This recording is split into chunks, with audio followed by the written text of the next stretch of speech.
한국 사회 격변비마다 시대 화두를 던져오고 공정하게 운영해왔다고 자부하고 있습니다.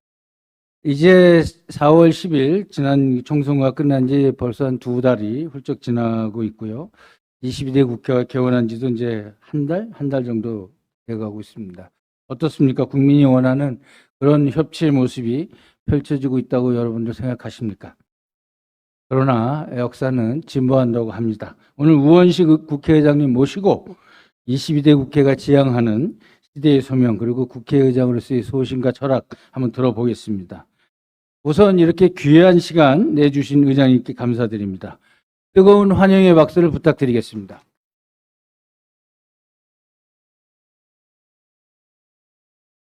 국회의장실에서 양력을 보내주셨는데 좀 보겠습니다. 1957년 서울에서 나셨고 경동고와 연세대 토목공학과를 졸업하고 연세대 대학원 환경공학과 석사학위를 취득했습니다. 공대.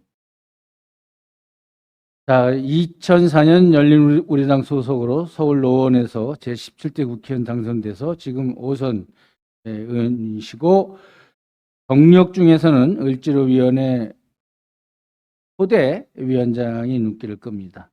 얼마 전 당내 경선에서 6선의 추미애 의원을 꼭 이렇게 국회의장 그 과정, 그 후보 경선 과정 잘 기억하실 겁니다. 자세한 내용은 그 양력을 보시면 아실 수 있습니다.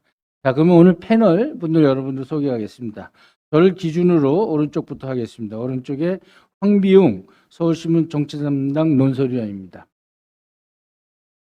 그리고 김승년 동아일보 논설위원이십니다. 자, 그리고 대길보 이천종 정치부장입니다. 임나나 KBS 전략개발부 기자 드리겠습니다. 자, 그럼 의장님의 기조연설을 듣고 바로 토론회에 들어가도록 하겠습니다. 네, 관훈 토론회 여러분 반갑습니다. 우원식 국회의장입니다. 아직 원구성을 하지도 못하고 이렇게 나와서 국민 여러분께 송구한 말씀 먼저 드립니다. 이렇게 초청해 주셔서 정말 감사합니다. 이우탁 총무님, 회원 여러분께 감사의 말씀 다시 드립니다. 이 자리를 준비하면서 관훈 토론회가 갖는 무게와 의미를 생각해 보았습니다. 한국 사회의 토론 문화는 관훈 토론회와 함께 시작되었다고 해도 과언이 아닐 겁니다. 정치 양극화가 심화되면서 대화 토론의 복원이 매우 중요한 문제가 되었습니다. 여기 계신 중견 언론인 여러분과 관훈 토론회가 그 역할을 선도해 주시기를 바라는 기대가 있습니다. 저도 함께할 준비가 되어 있습니다. 오늘 이 자리가 그런 노력의 하나가 되기를 바라면서 제 기조 발언을 시작하겠습니다. 우리 사회 전반에서 갈등이 극심해지고 있습니다. 삶의 요구가 다양해지고 사회가 분화되면서 갈등의 종류도 많아지고 양상도 복잡해졌습니다. 갈등을 증폭시키는 수단도 늘어난 반면 갈등을 조정하고 중재하는 공간은 줄고 있습니다. 갈등이 우리 사회의 우리의 삶, 평범한 국민의 일상을 둘러싼 환경이 된 것처럼 보입니다. 참전하거나 침묵하거나 선택지가 좁아지는 것도 같습니다. 극심한 갈등의 자장 안에 있기로는 국회도 마찬가지입니다. 국회가 때로는 갈등의 진원지, 또 때로는 갈등의 대리인이 되고 있습니다. 그러다 보니 정치는 불신의 대상입니다. 불신을 받는 정치보다 그로 인한 결과가 더 아픕니다. 많은 국민이 더 나은 미래에 대한 기대와 희망을 접고 있습니다. 최근에 국회 미래연구원이 조사 결과를 하나 내놨습니다. 30년 후 미래에 대한 국민 인식을 조사했는데 5년 전과 비교해 보니 11개 조사 분야 모두 부정적 전망이 늘어났습니다. 미래에 대한 희망이 움츠러들고 있는 것입니다. 갈등이 커질수록 정치 불신이 깊어지고 그 결과가 더 좋은 삶에 대한 국민의 실망과 악담으로 이어지는 것. 저는 이 점이 22대 국회가 직면한 도전, 우리 정치가 해결할 근본적 과제라고 생각합니다. 두 갈래로 방향을 잡고 있습니다. 하나는 개헌입니다. 그 개헌의 필요성에 대해서는 이미 충분한 사회적 공감대가 있습니다. 그중 하나가 5년 단임 대통령에게 과도하게 집중된 권한입니다. 대통령 권력을 목표로 한 극한 갈등과 대치가 이제는 의회를 넘어 광장으로, 정치인을 넘어 열성 지지자들로 확장되고 있습니다. 개헌을 통해 5년 단임제가 가진 갈등의 요소를 없애고 권력 구조와 정치적, 정서적 극한 대치의 고리를 끊어야 합니다. 또 다른 하나는 국회가 갈등을 다루는 관점입니다. 국회에 와 있는 여러 현안의 상당수가 갈등 의제입니다. 앞으로 풀어가야 할 기후, 인구, 지역 소멸, 노동 등도 마찬가지입니다. 복잡 다양한 이해관계와 가치가 얽혀 있는 데다 묵은 갈등도 많습니다. 한숨에 해결하기 매우 어렵습니다. 과정에서 갈등을 어떻게 관리하고 줄여가느냐가 통폐의 관건이 될 것입니다. 국회의장에 취임하면서 갈등하고 싸우더라도 합의된 기준은 지키자, 의정활동의 현장성을 높이자, 국회를 사회적 대화의 플랫폼으로 만들자, 이렇게 세 가지를 말씀드린 이유도 같습니다. 앞으로 국회 운영과 관련해 몇 가지 키워드를 가지고 있습니다. 국민의 눈높이에서 국민의 편에서 일하면서 성과를 내는 국회를 만드는 것이 목표입니다. 먼저 현장입니다. 저는 현장을 중시합니다.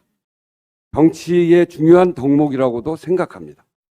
현장은 국민의 목소리가 있는 곳입니다.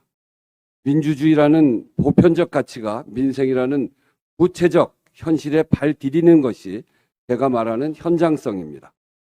민주주의는 국민의 밥상을 지키는 것이고, 그러자면 정치가 현장에 있어야 합니다. 제가 현장에 잘 다닙니다. 문제도 원인도 해법도 현장에서 제일 잘 보이더라는 게 그동안 제가 얻은 소중한 교훈입니다. 현장은 구체적이고 실제적이어서 그렇습니다. 국민의 참여의식이 높아지고 기술이 발달하면서 민심을 읽는 방법도 다양해졌습니다만 역시 현장에서 듣는 민심이 가장 생생합니다. 국회 차원에서 현장 중심 정치를 활성화할 방안이 무엇일지 연구하고 있습니다. 다음은 대화입니다. 앞서 대화와 토론이 위축되고 있다고 말씀드렸는데 국회도 예외가 아닌 것 같습니다. 주장하고 표방하는 대화는 많은데 조율하고 조정하는 대화는 줄었습니다. 이대로 가면 대화를 통해 차이를 좁히거나 한 발씩 양보하지 않고는 해결할 수 없는 문제들이 폭수무책이 되고 맙니다. 이번 의정 갈등 과정에서 비상의료 체계를 유지하기 위해 투입된 재정이 현재까지 약 1조 원입니다. 대화의 실패로 400병상 규모의 지방의료원 4개를 지을 기회를 잃어버린 셈입니다. 사회적 대화는 갈등 관리에도 절실합니다만 성장을 위해서도 필수적입니다. 구조적 저성장에 대처하기 위한 사회적 대타협, 산업전환기 노동의 정의로운 전환 등이 이미 주요한 화두입니다. 기후위기와 인구 구조 변화에도 갈등 요소가 잠재해 있습니다. 사회적 대화, 더 나아가 사회적 대타협을 새로운 성장 동력으로 만들어야 합니다. 사회적 대화를 활성화하고 정착시키는 일, 사회적 합의를 모아가는 과정에 국회가 어떻게 역할을 할지 언론인 여러분의 지혜도 함께 구하겠습니다. 갈등의 한복판에 있을수록 균형을 찾는 노력이 중요합니다. 정치의 중심은 국민입니다. 따라서 균형은 국민의 눈으로 보는 것이고 국회는 국민의 대표기관이자 상권 분립의 한 주체라는 국민의 눈높이에 맞춰가는 과정입니다. 한편으로는 22대 국회를 구성한 그 민심을 제대로 찾아가는 속에서 또 한편으로는 여야의 문제뿐 아니라 입법부와 행정부의 관계 속에서 균형을 이루어 가겠습니다. 이를 위해 다수 국민과 사회적 약자의 눈으로 정치와 공공의 역할을 살피는 노력, 이해관계자의 반론과 참여, 성찰과 수기의 시간을 소홀히 하지 않을 것입니다. 갈등을 줄이려면 태도도 중요합니다. 상대를 존중하고 서로의 생각을 포용하는 가운데 대안을 놓고 경쟁하는 모습을 국민께 보여드려야 합니다. 지금까지 말씀드린 현장, 대화, 균형과 같은 가치와 태도의 전환이 국회 운영의 의사결정에서 일관되게 적용되는 구형의 기준이 될 수 있지 않을까 생각합니다. 어렵더라도 반드시 가야 할 길이라고 생각하고 함께 노력하겠습니다. 국회가 갈등의 중심이 아니라 갈등을 풀어가는 장이 되어야 한다는 것이 국민의 뜻이라고 믿습니다. 그 뜻을 받들기 위해 제가 생각하는 방향을 먼저 말씀드렸는데 사실 당장 국회 원구성이 여기에 걸려 있습니다. 22대 국회 임기가 시작되고 25일차 되는 오늘까지도 원구성을 마치지 못해 국민께 참으로 송구합니다. 조금 구체적인 사안들을 질문하시면 답변하겠습니다. 다만 이 과정에서 갈등이 심할수록 대화를 시작하고 이어가는데도 뚝심이 필요하다는 것을 새삼 느꼈습니다. 뚝심 있게 해보겠습니다. 감사합니다.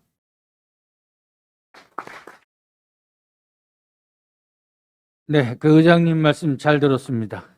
기조연설에서 북한 대치의 고리를 끊기 위해서 대화의 필요성을 역설하셨고 갈등을 줄이기 위해서는 태도도 중요하다. 그리고 마지막으로 뚝심 있게 해보겠습니다 하고 약속했습니다. 앞으로 저희가 냉철하게 지켜보도록 하겠습니다. 이제 본격적인 질문에 들어가겠습니다. 11시 한 40분 정도를 목표로 이렇게 하겠습니다. 질문과 답변과 관련해서 뭐 간단한 룰이 있습니다. 질문하시는 분들은 쉽게 얘기하면 좀 짧고 전곡을 지르는 아주 간결하게 해주시고 답변해 주시는 의장님께서는 내용을 아주 풍성하게 기자들이 좋아하는 그런 내용을 좀 많이 해 좋겠습니다. 그리고 이 플로어에 우리 선배님들 많이 계신데 질문하실 거 있으면 나중에 정리해서 우리 황태훈 사무국장님께 전달해 주시면 말미에 제가 대신 질문해 드리도록 하겠습니다. 어려운 질문이라 그럴까요? 부장님 입문하신 계기 아까 잠깐 얘기도 들었고 어떤 당시 대중대 입당하시는 그런 얘기도 들었는데 흔히 의장님은 아실 만한 분들은 다 아시지만 우리 김근태 네. 전 의장님이라 그럴까요? 그 저 복지부 장관 하신 GT하고 GT계 아주 특별한 각별한 인연이 있는 걸로 알고 있습니다.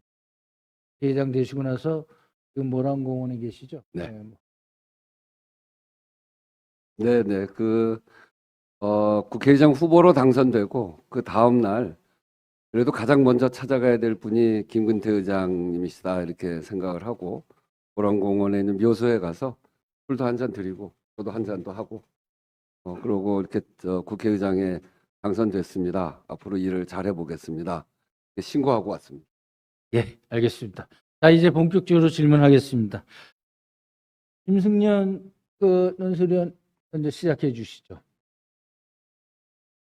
동아일보 김승열입니다. 의장님 모실 때 당의 현안하고는 좀 거리가 좀 있을 거라고 생각했는데 사실은 지금 이 뜨거운 뉴스의 한 중심에 계신데요. 오늘 모두 발언 말씀 중에 주장하고 표방하는 대화는 많은데 조율하고 조정하는 대화는 줄었다는 점을 좀 지적을 해주셨습니다.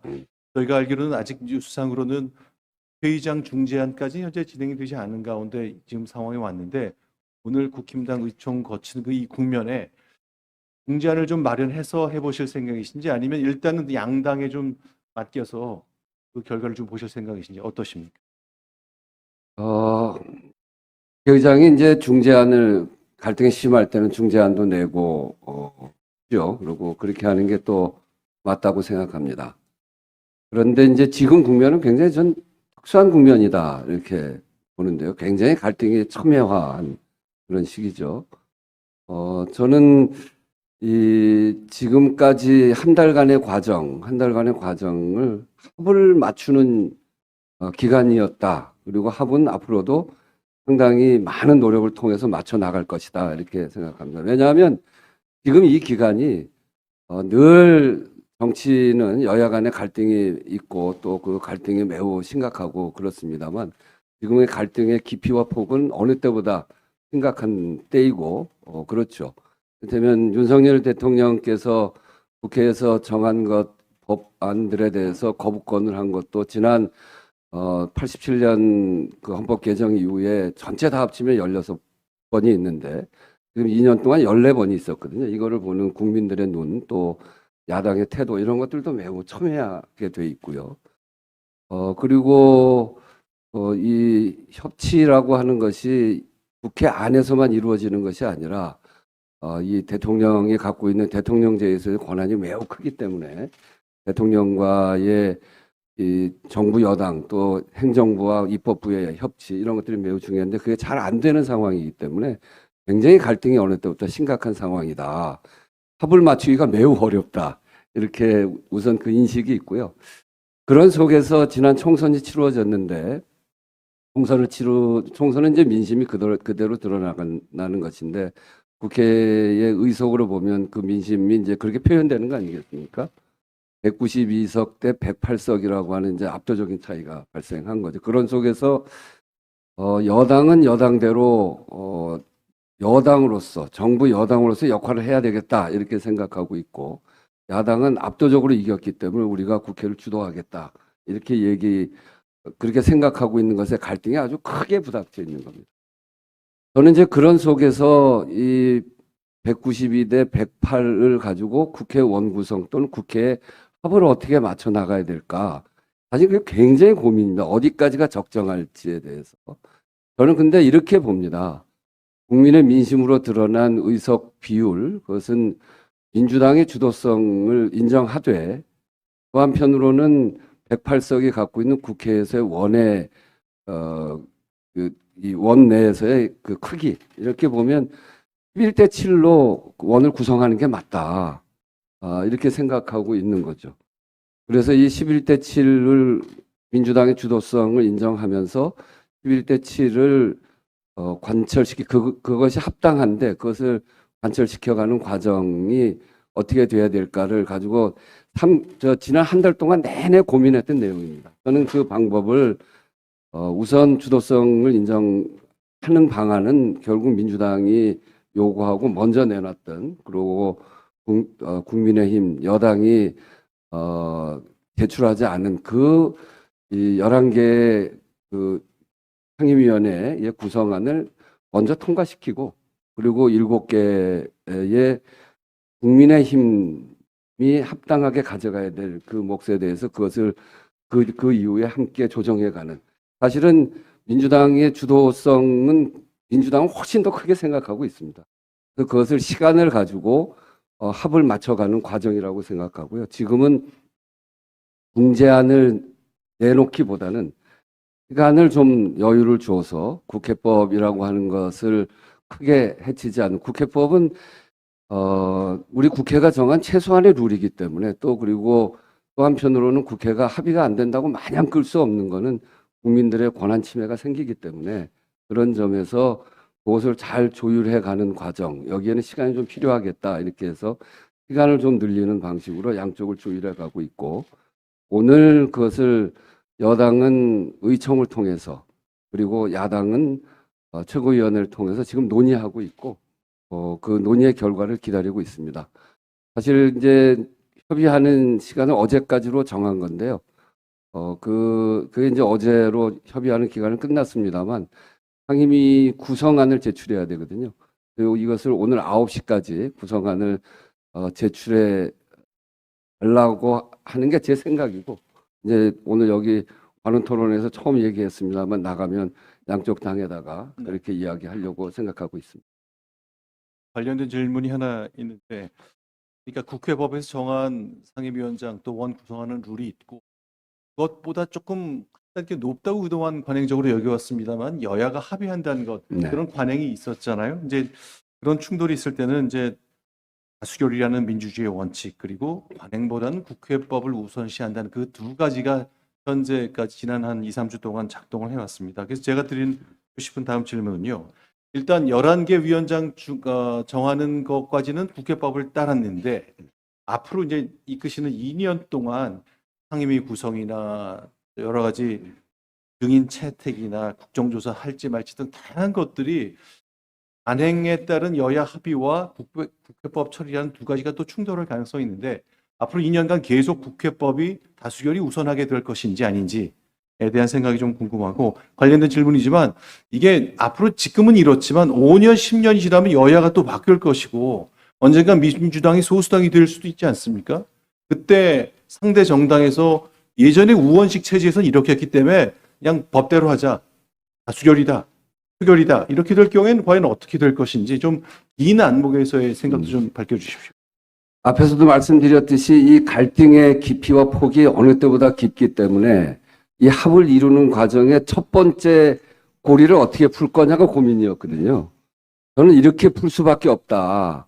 이게 시간을 두고 이 문제를 협의한다고 해서 합의에 이르기 매우 어려운 상황이기 때문에 첫 번째 매듭을 어떻게 풀을까가 저한테 굉장히 고민이었는데, 저는 뭐 앞으로 국회가 그래야 된다고 생각합니다. 토론하고 대화하고 싸우고 갈등하더라도 우리 사회가 가지고 있는 최소한의 룰, 이미 합의한 그 방향, 이런 것들은 지켜야 된다고 생각하거든요.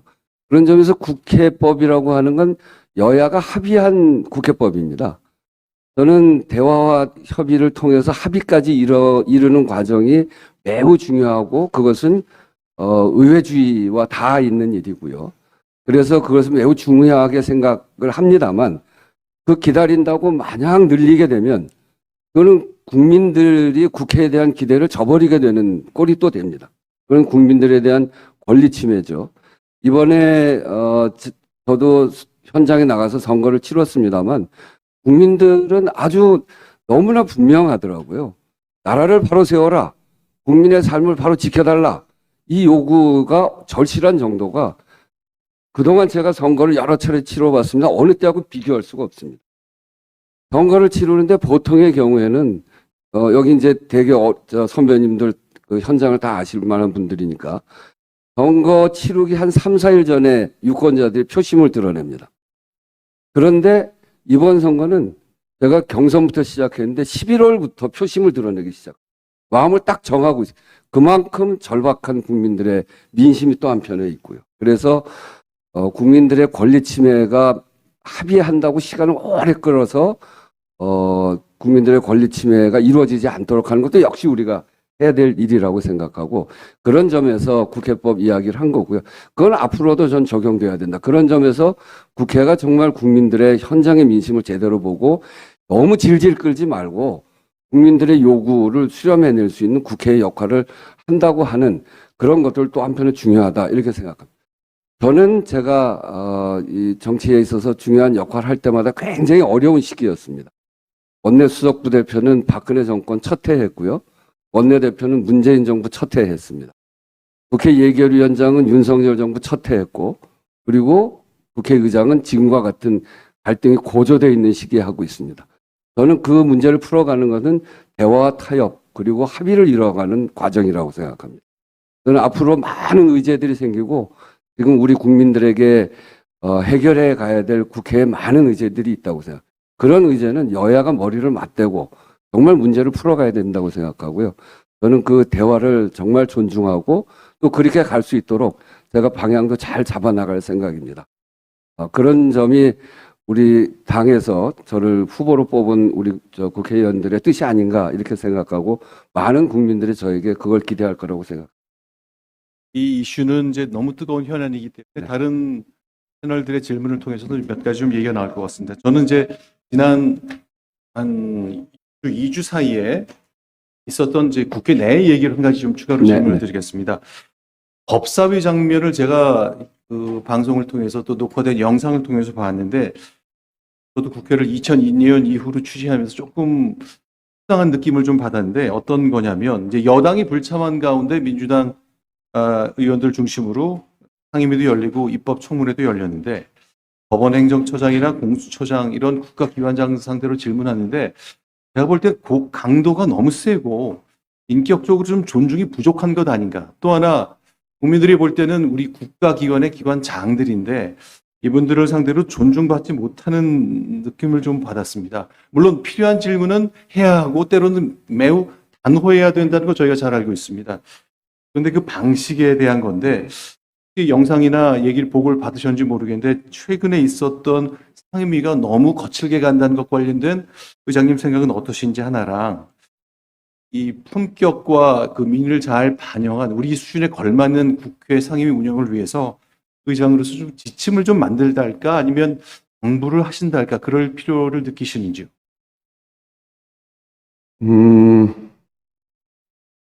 청문회 때 이제 그런 모습이 많이 보여졌는데 청문회의 가장 중요한 목적은 진상규명입니다.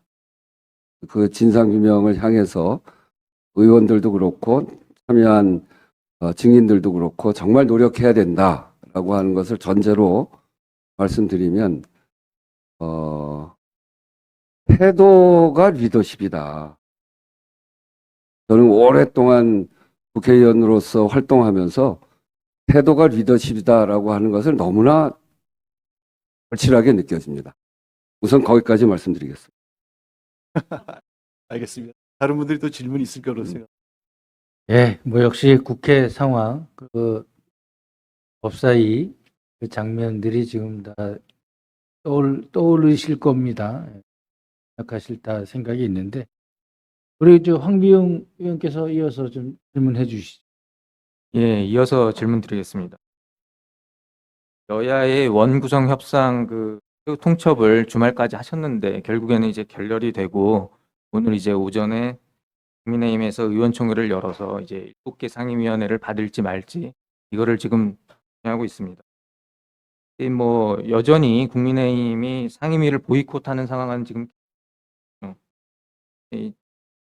이런 상황이 계속 되다 보면은 민주당이 뭐 계속 단독으로 입법을 하고 뭐 특검법이라든가 이런 쟁점 법안 위주로 입법을 계속 이렇게 밀어붙일 가능성이 많은데요. 아까도 말씀해 주셨지만은 민주당이 주도성을 굉장히 크게 생각하고 있고 결국에는 뭐 합을 맞춰간다고 하지만은 그럴 것 같지가 않거든요.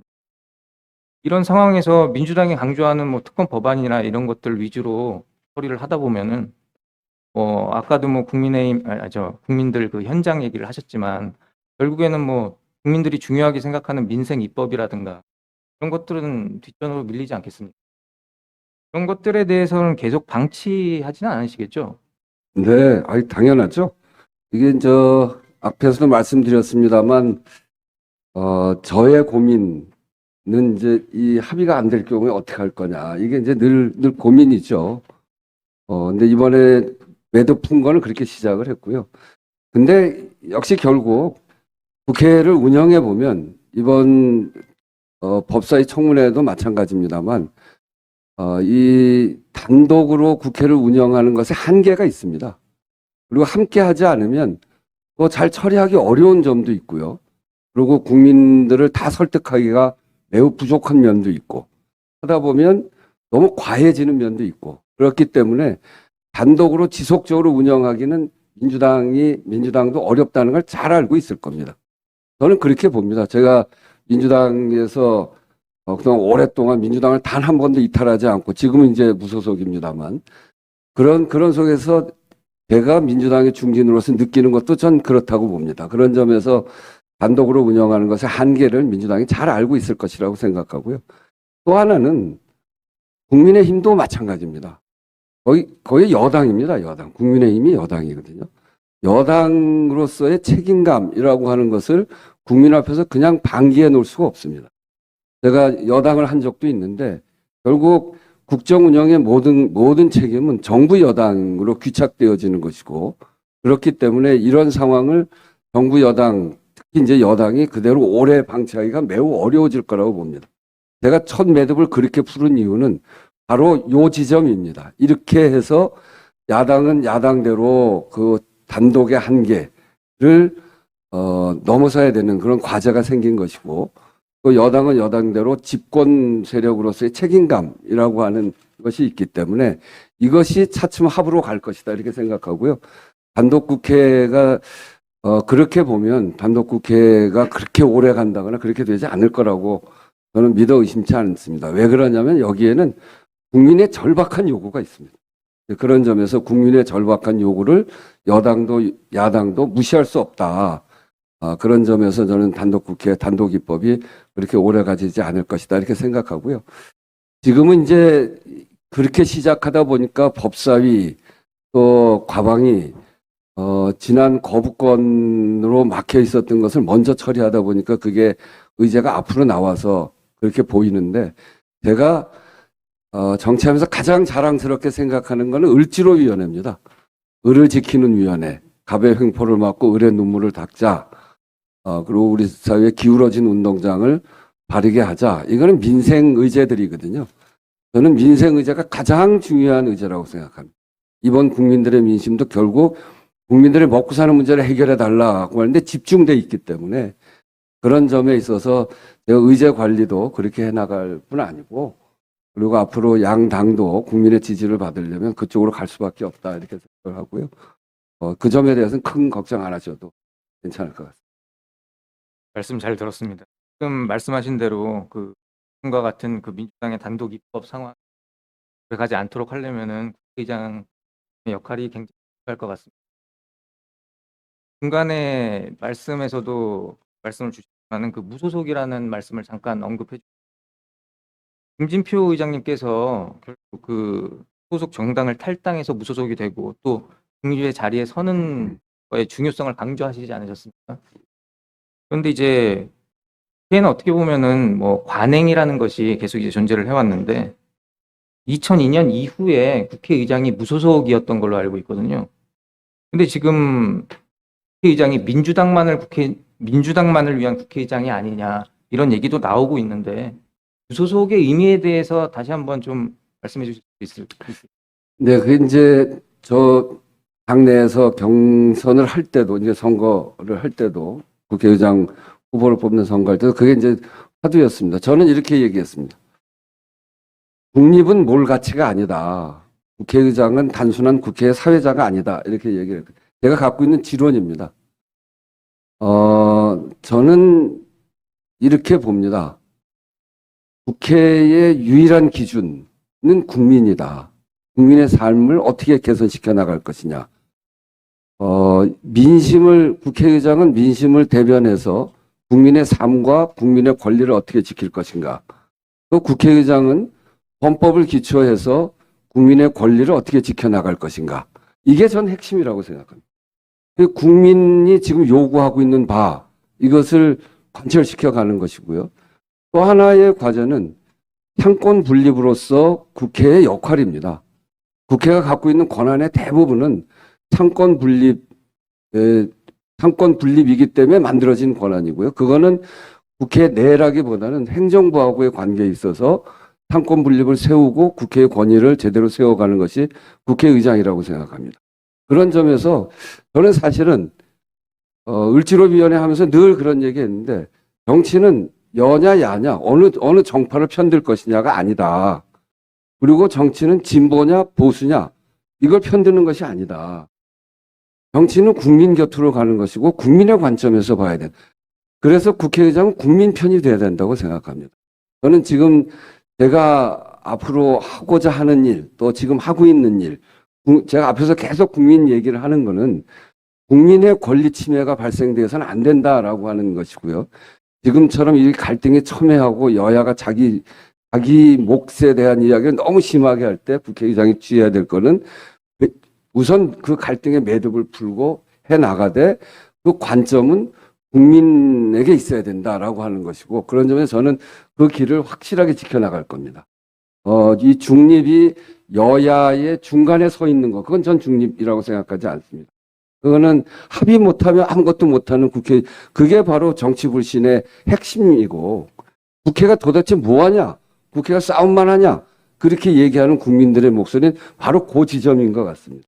그래서 국회의장은 바로 국회가 국민들에게 부여받은 권한, 국민의 민심을 대변하고 헌법을 지키는 그런 역할을 정말 해야 된다고 생각하고 그런 점에서 보면 여냐 야냐가 아니고 진보냐 보수냐가 아니라 국민 편이다. 국민 편이라고 하는 관점에서 확실하게 지키고 갈 생각입니다. 예, 아까 그 법사위 상황에 대해서 잠깐 그 질문에서 나왔었는데요. 워낙 중요한 상임위원이기 때문에 추가로 하나 더 질문을 드려야 될 것 같습니다. 그 법사위가 원래는 그 체계 자구 심사권을 그 행사하는 것이 원칙인데 지금 법사위는 잘 아시겠지만은 뭐 너무 세고 어떻게 보면은 상임위원회 상원 같은 느낌이 들고 있거든요. 그럼 이 법사위 위상의 이나 이 기능 변화를 좀 어떻게 좀 바꿔야 되는 거 아니냐 이런 얘기들이 많은데 어떻게 보십니까? 우리 이제 제 앞에 김진표 의장님께서도 그 아주 강하게 법사위를 법제위와 사법위로 나누자 이렇게 안을 내셨고 그랬습니다. 말씀하신 대로 법사위에 대해서 어떻게든지 이렇게 갈등의 중심이 되지 않도록 해야 된다고 하는 말씀에 대해서 제가 동의하고요. 저 역시 2018년에 원내대표 끝날 때쯤에서 법사위 문제가 너무너무 골이 아파서 그거에 대한 개정안도 제출한 바가 있습니다. 그리고 그것은 고쳐야 됩니다. 이 법사위를 이런 방식으로 체계자구심사권을 넣어서 법사위를 이렇게 만든 거는 우리 국회가 처음 시작할 때 국회가 이런 법률적 지식도 상임위마다 다 갖추기가 어려울 때 이거를 하나로 통합해서 충돌되어지거나 체계나 자구에 문제가 있는 거 아닌가 그걸 검토하자고 한 건데 지금은 그걸 훨씬 넘어서서 법안 전체를 흔드는 마음에 안 들면 안 하고 뭐 이렇게 되는 거 아니겠어요? 그래서 개선해야 되는 게 너무나 분명하고요. 방안은 여러 가지가 있을 수 있을 것 같습니다. 김진표 의장님이 얘기하셨던 법제위 사법위를 나누는 방안도 있을 수 있고 또 제가 2018년에 내놓았던 거는 법제 기능을 각 상임위마다 보내가지고 거기서 하자 이런 안도 있고요. 또 하나는 국회의장 직속으로 해서 각 상임위의 간사들을 모아서 법제 기능을 하게 하는 그런 안도 있을 수 있습니다. 그래서 안은 여러 가지가 있을 수 있는데 그래서 저는 이번 원구성이 끝나면 이 법사위를 개편하는 문제를 포함해서 국회에 개혁해야 될 과제들이 굉장히 많거든요. 그동안 이제 손을 많이 못 대고 그래서 국회 개혁 특위를 만들 생각입니다. 그래서 국회 개혁 특위를 통해서 법사위의 이 개편 방안까지 충분히 검토하고 지금이 선거 시기하고 가장 많은 그 기간이 있기 때문에 이것도 충분히 할 수 있는 기간이라고 생각해서 반드시 해볼 생각입니다. 네, 역시 그 의장님 말씀 중에 이제 제일 많이 나오는 화두가 역시 국민, 민생, 뭐 국민 권리 이런 단어들인 것 같습니다. 의장님의 지금 생각하시는 바가 수용되고 있다 이렇게 생각하는데 이어서 우리 질문 우리 김나나 우리 기자께서 질문 좀 해주시죠. 네. 앞에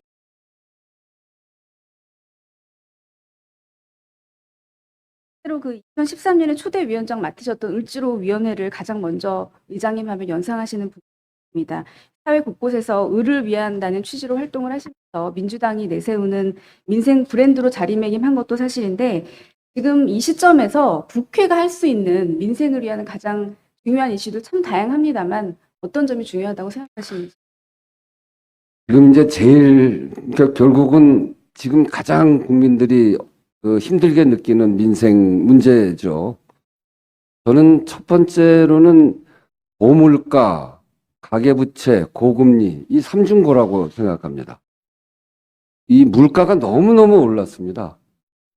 최근에 한국은행이 한 보고서에 따르면 우리나라의 그 필수재 생활물가가 OECD 평균의 60%가 높다고 합니다.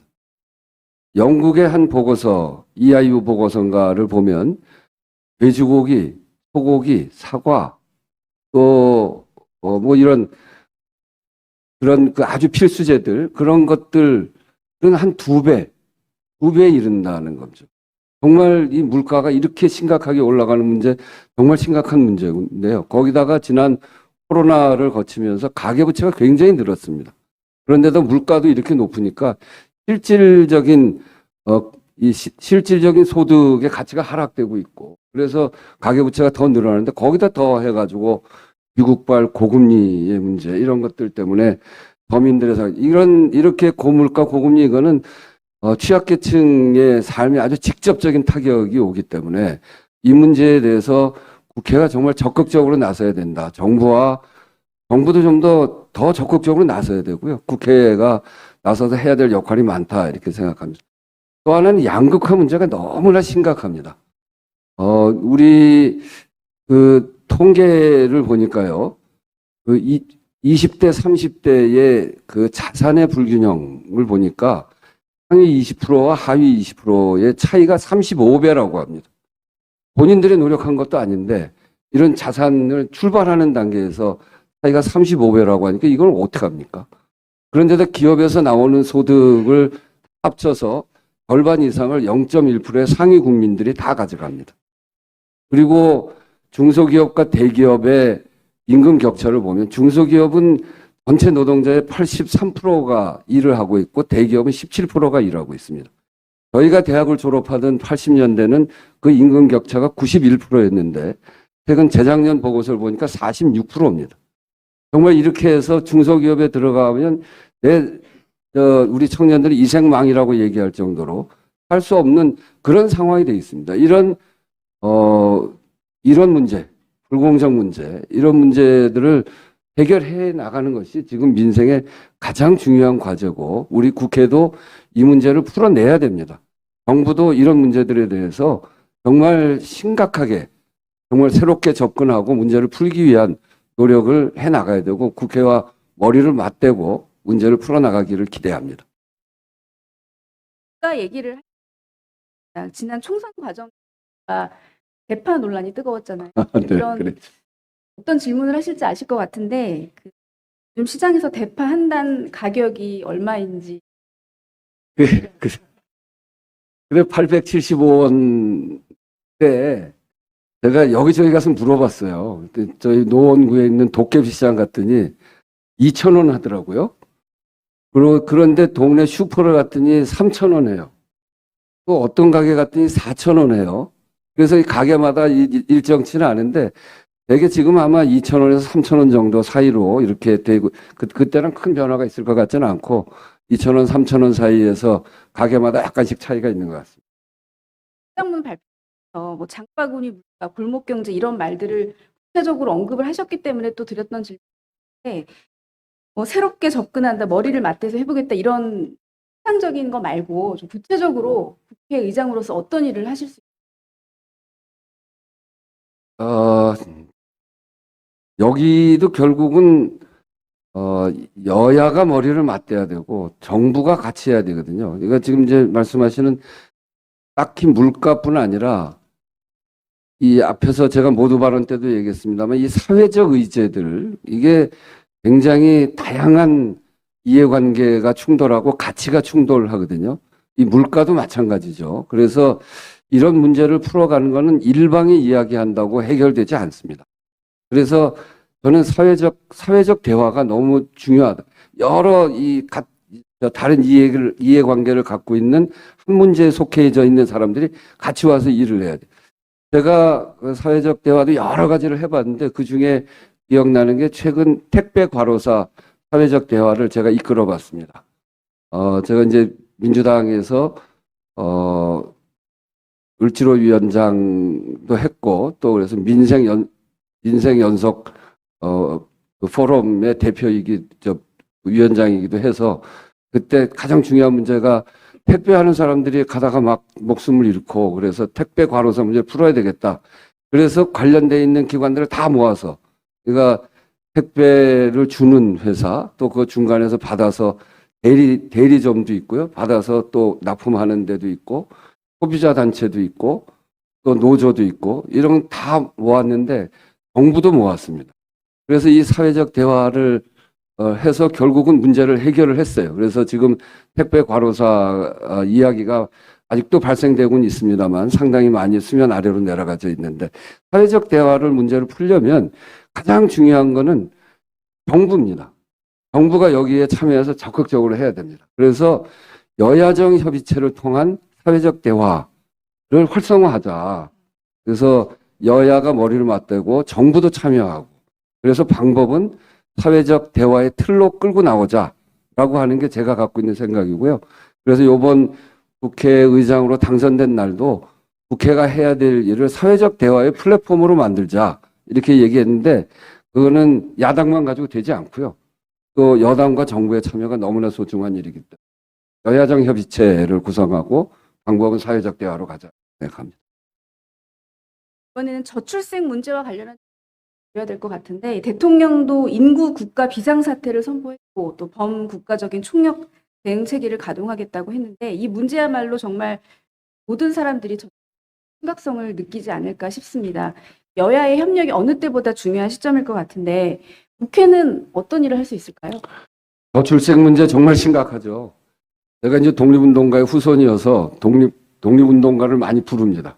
거기에 보면 100년 전에 이렇게 불렀습니다. 2천만 동포여 일어나거라. 이렇게 불렀거든요. 100년 전에 2천만이었습니다. 근데 우리가 지금 5천만이 넘거든요. 이 56년, 57년, 58년, 59년 이 베이비 붐 세대 1년에 100만씩 태어났으니까 그래서 5천만이 됐는데 재작년에 25만이 깨졌습니다. 24만대로 들어갔습니다. 이렇게 되면 여기에서 더 이거를 이 저출생 문제를 극복하지 않으면 우리 대한민국 국민으로만 보면 80년 지나면 2천만이 됩니다. 그건 나라 망하는 겁니다.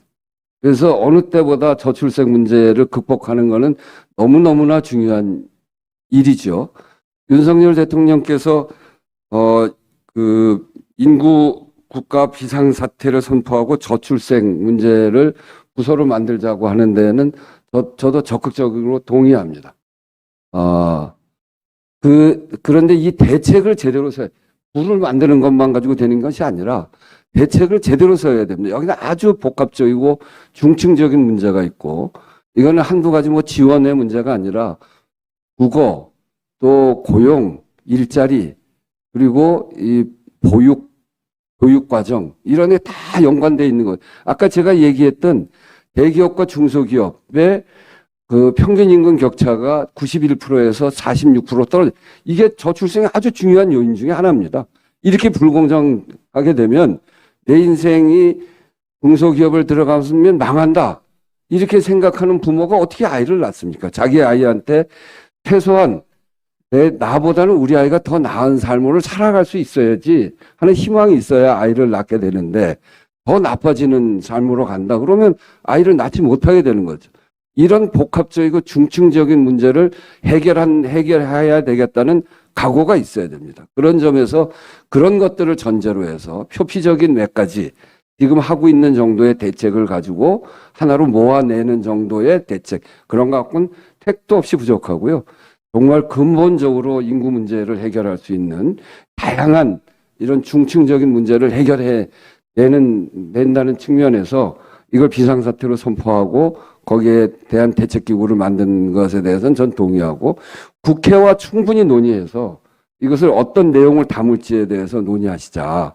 그 기왕에 이렇게 정부 조직에 손을 대려면 정말 지금 꼭 필요한 것 중에 하나가 기후에너지부입니다. 이 기후도 말이죠. 저는 제가 그렇게 보는데 탄소 문제는 이제 지구를 살리자 단계를 훨씬 넘어 있습니다. 탄소 문제는 지구도 살려야 되지만 돈도 벌자 하고 직결돼 있거든요. 탄소 국경세가 이제 본격화돼서 유럽은 이미 시작을 했고 시범 사업을 시작했잖아요.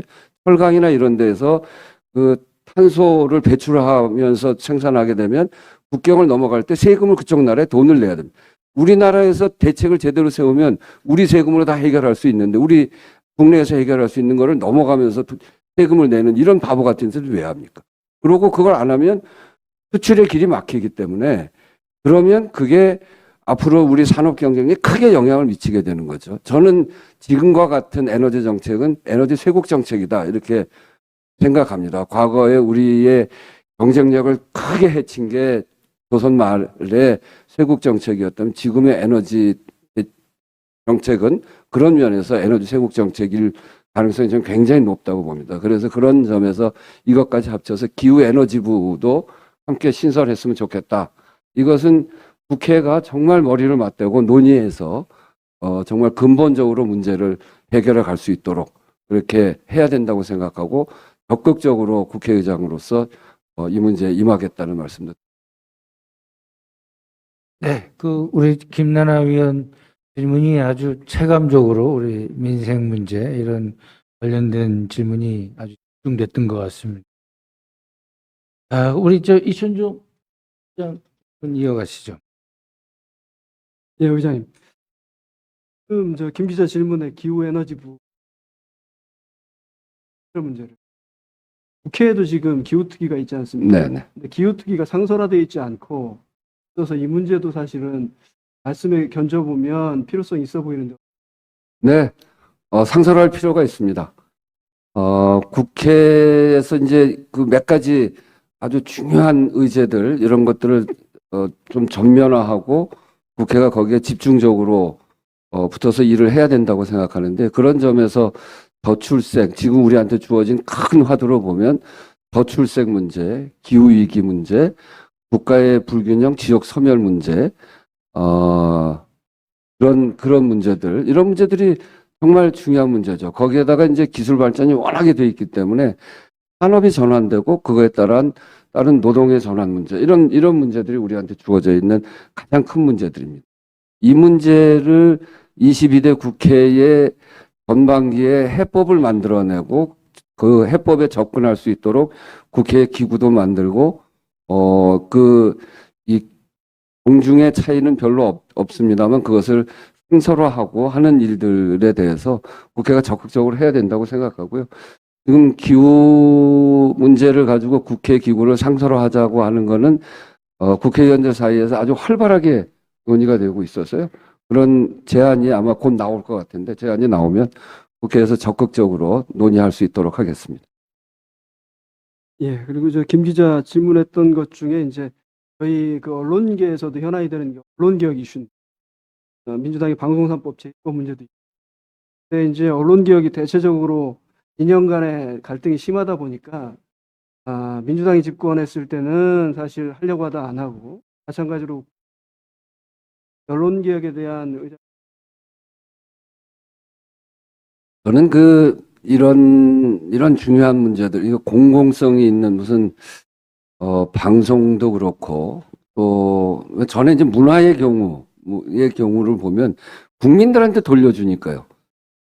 사전검열 제도를 없애니까 우리나라 국민들의 그 잠재력이 정말 대단한 국민이잖아요. 사전검열 제도를 없애니까 K컬처, K드라마, K무비 세계적으로 아주 그 굉장한 영향을 발휘하고 세계 중심같이 되어 있는 이런 걸 봅니다. 방송도 저는 마찬가지라고 보는데 방송도 국민 손으로 돌려드리는 것이 정말 맞다고 생각해요. 정권이 이거를 통제하고 정권의 손으로 넣어서 사장을 선출하는 방식, 또 방송의 지배구조를 권력이 장악하는 방식, 이렇게 해가지고는 정말 언론의 자유 그리고 언론이 갖고 있는 사회적 가치 이런 것들을 제대로 반영해낼 수 없다고 생각합니다. 그런 점에서 저는 국민들에게 돌려드려야 된다 이렇게 생각하는데 참으로 죄송스러운 것은 지난 정권, 저도 속해 있었던 지난 정권에서 이 문제를 지금 지적하신 대로 제대로 다루지 못하고 그렇게 한 거는 참으로 유감스럽고 그 부분에 관해서는 참 편치 않다 이런 생각을 갖고 있습니다. 그렇지만 그렇다고 해서 지금 이거를 놓치고 있을 일은 아니라고 생각합니다.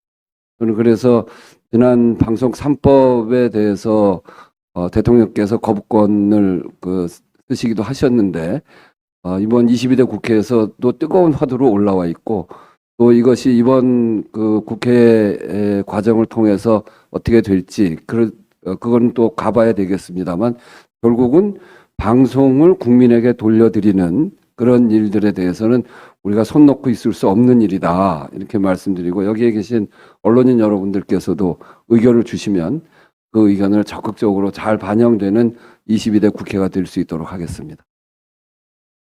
네. 그리고 저희 의장께서 지금 기조연설문에 보면 사실 개헌 말씀을 해요. 지금 기조연설에서는 총론격으로 일단 5년 단임제 폐해를 말씀. 그 부분에 대해서는 뭐 정치학계나 모두가 공감하고 있는 총론을 말씀 주셨습니다.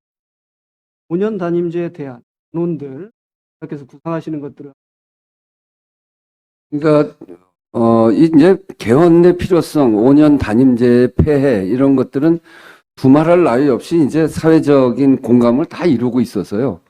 이게 그 4년 중임제를 가게 되면 중간 평가를 받아야 되기 때문에 국민들을 정말 그 국민들의 뜻을 잘 살피고 민심을 잘 살피게 될 텐데 이게 그렇지 않다 보니까 대통령 당선되고 나면 훨씬 국민의 민심으로부터 멀어질 수 있는 그리고 그렇게 되다 보니까 대통령이 끝나고 나서도 정말 편하게 지내는 대통령이 별로 없을 정도로 사실 대통령 되는 게 굉장히 무서운 것 같아요. 이제 하면 끝나고 나서 어떻게 될지 모르고 어떤 보복이 생길지 모르고 또 주변에서 무슨 문제가 생겨나 있을지 모르고 국민의 민심을 바라보지 않는다는 것이 얼마나 큰 폐해인가라고 하는 것이 5년 단임제를 겪으면 그게 87년 체제니까요. 37년 동안 우리가 너무나 잘 목도해온 겁니다. 그것은 그래서 고쳐야 되는 것이 국민들의 민심을 정치에 반영하는 데 핵심적인 과제죠. 근데 헌법에는 그것뿐만이 아니라 또 국회의 권한을 대폭 강화시켜야 됩니다. 저는 국회에 있으면서 제가 예결위원장을 해보면서도 보니까 국회 예결위원회의 기능이 거의 없습니다. 감액 심사 정도 할 수 있는데 예산을 만드는 과정에 있어서도 국회는 소외돼 있고 그리고 그 예산을 심의하는 과정에서도 감액 정도를 좀 할 수 있는데 조금 논쟁을 하다가 12월 2일을 지나면 그것도 없어집니다. 그러면 여야 원내대표 손으로 넘어가고 증액 권한은 전적으로 정부에 있기 때문에 이 증액을 요구하는 것은 민심을 제일 잘 알고 있는 전국 각곳에 흩어져서 국민들을 직접 대하고 있는 국민들이 제일 잘 알지 않겠습니까? 그래서 그것을 충분히 협의해서도 해야 되는데 그런 점에서 보면 예산권이 국회에 너무 없기도 하고 상권 분립이 제대로 돼 있는가라고 하는 점에서 보면 몹시 그렇지 못합니다.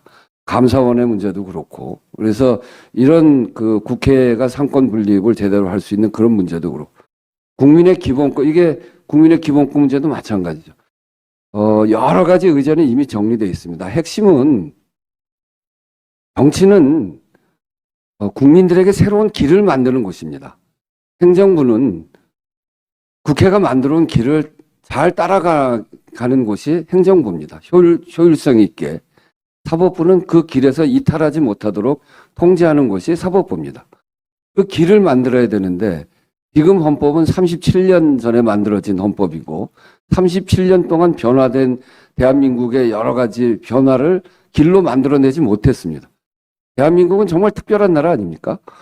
식민지를 겪은 나라 중에 OECD가 인정하는 선진국으로 들어간 최초의 나라입니다. 그만큼 크게 변했습니다. 지난 37년이 그 핵심적인 기간인데 그때 변화된 걸 헌법으로 담지하고 있지 못하다는 것은 정말 정치가 제 역할을 제대로 하지 못한 일이다. 그런 점에서 헌법 개정은 너무나 필요한 일이고요. 또 선거 과정에서도 헌법 개정해야 될 일이 있죠. 대통령의 경우에 정말 이 국민들의 최소한 과반 이상의 지지를 받는 정통성이 분명한 그런 대통령이 돼야 될 텐데 그러려면 결선 투표자 같은 것도 필요하고 이런 것들이 이제 이 그 개헌안에 포함되어야 될 내용입니다. 근데 이미 그 개헌안은 이미 많은 그 논의가 진행이 되어 왔고 그 필요성도 제기되어 왔고 여러 안도 나와 있습니다. 그래서 국회에서는 이번에 개헌특위 이거 원구성이 되면 개헌특위를 바로 구성을 하고 정말 지금이 개헌의 적기 아니겠습니까?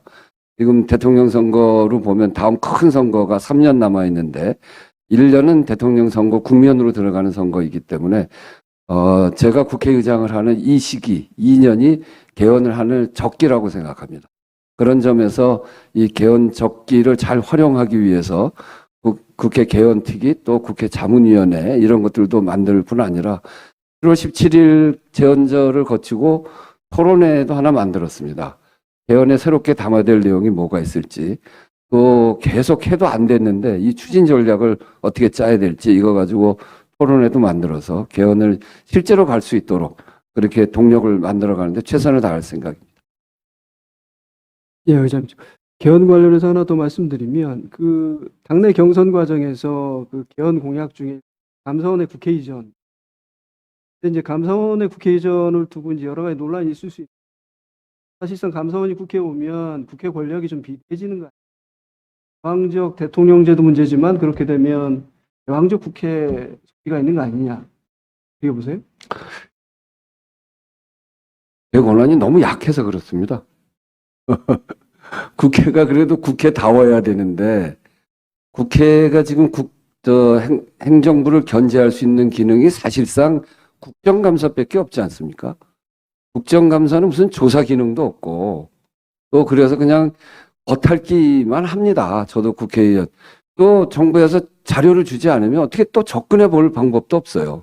그러니까 호통치게 되고 그렇게 된단 말이죠. 이게 자료를 꼼꼼하게 조사하면 호통칠 필요가 뭐가 있습니까? 그래서 호통친다, 또 국정감사가 겉핥기만 한다, 이렇게 국회를 비판할 것이 아니라 국회가 제대로 이 여러 가지 사안들을 들여다볼 수 있도록 권한을 줘야 정부를 제대로 감시하고 견제 기능을 제대로 갖는 거죠. 그런 점에서 감사원과 국회는 정부를 견제하는데 같은 기능을 갖고 있습니다. 감사원도 행정부의 여러 가지 잘못들을 지켜보는 데 아닙니까? 감사원이 국회로 오게 되면 국정감사가 얼마나 풍부해지겠습니까? 그런 점에서 보면 같은 기능, 정부를 견제하는 기능, 정부의 행정에 있어서 그 길을 가는데, 아까도 말씀드린 국회가 만들어 놓은 길을 가는데 행정부가 제대로 길을 가고 있는 것을 둘로 이렇게 구분시켜 놓지 말고, 그리고 이 감사원이 권력의 손에 들어가지 않도록 하고, 이렇게 하는 것이 결국은 감사원이 국회로 와서 정부의 견제 기능을 하나로 모아내는 거, 이게 상권 분립으로 가는 아주 핵심적인 전 과제다. 그런 정도 돼야 행정부를 견제할 수 있는 기능을 국회가 제대로 가질 수 있는 거 아니냐.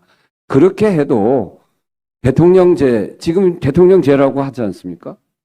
의원 내각제라고 하지 않고 대통령제라고 하잖아요. 대통령이 갖고 있는 권한이 훨씬 셉니다.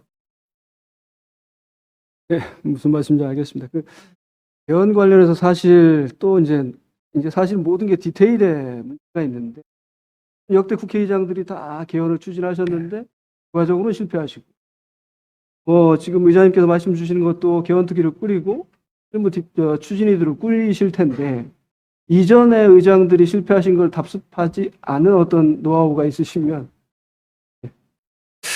네, 그게 이제 가장 문제죠.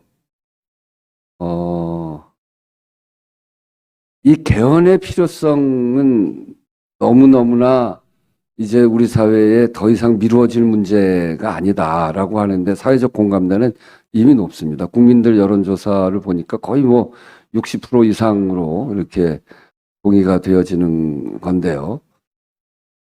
결국은 이 문제에 관해서 우선 여러 가지 방안들을 검토해 볼 수 있습니다. 개헌에 얘기했던 이런 목록이 굉장히 많잖아요. 원포인트 개헌도 해볼 수 있고, 부분 개헌도 해볼 수 있고, 전면 개헌도 해볼 수 있습니다.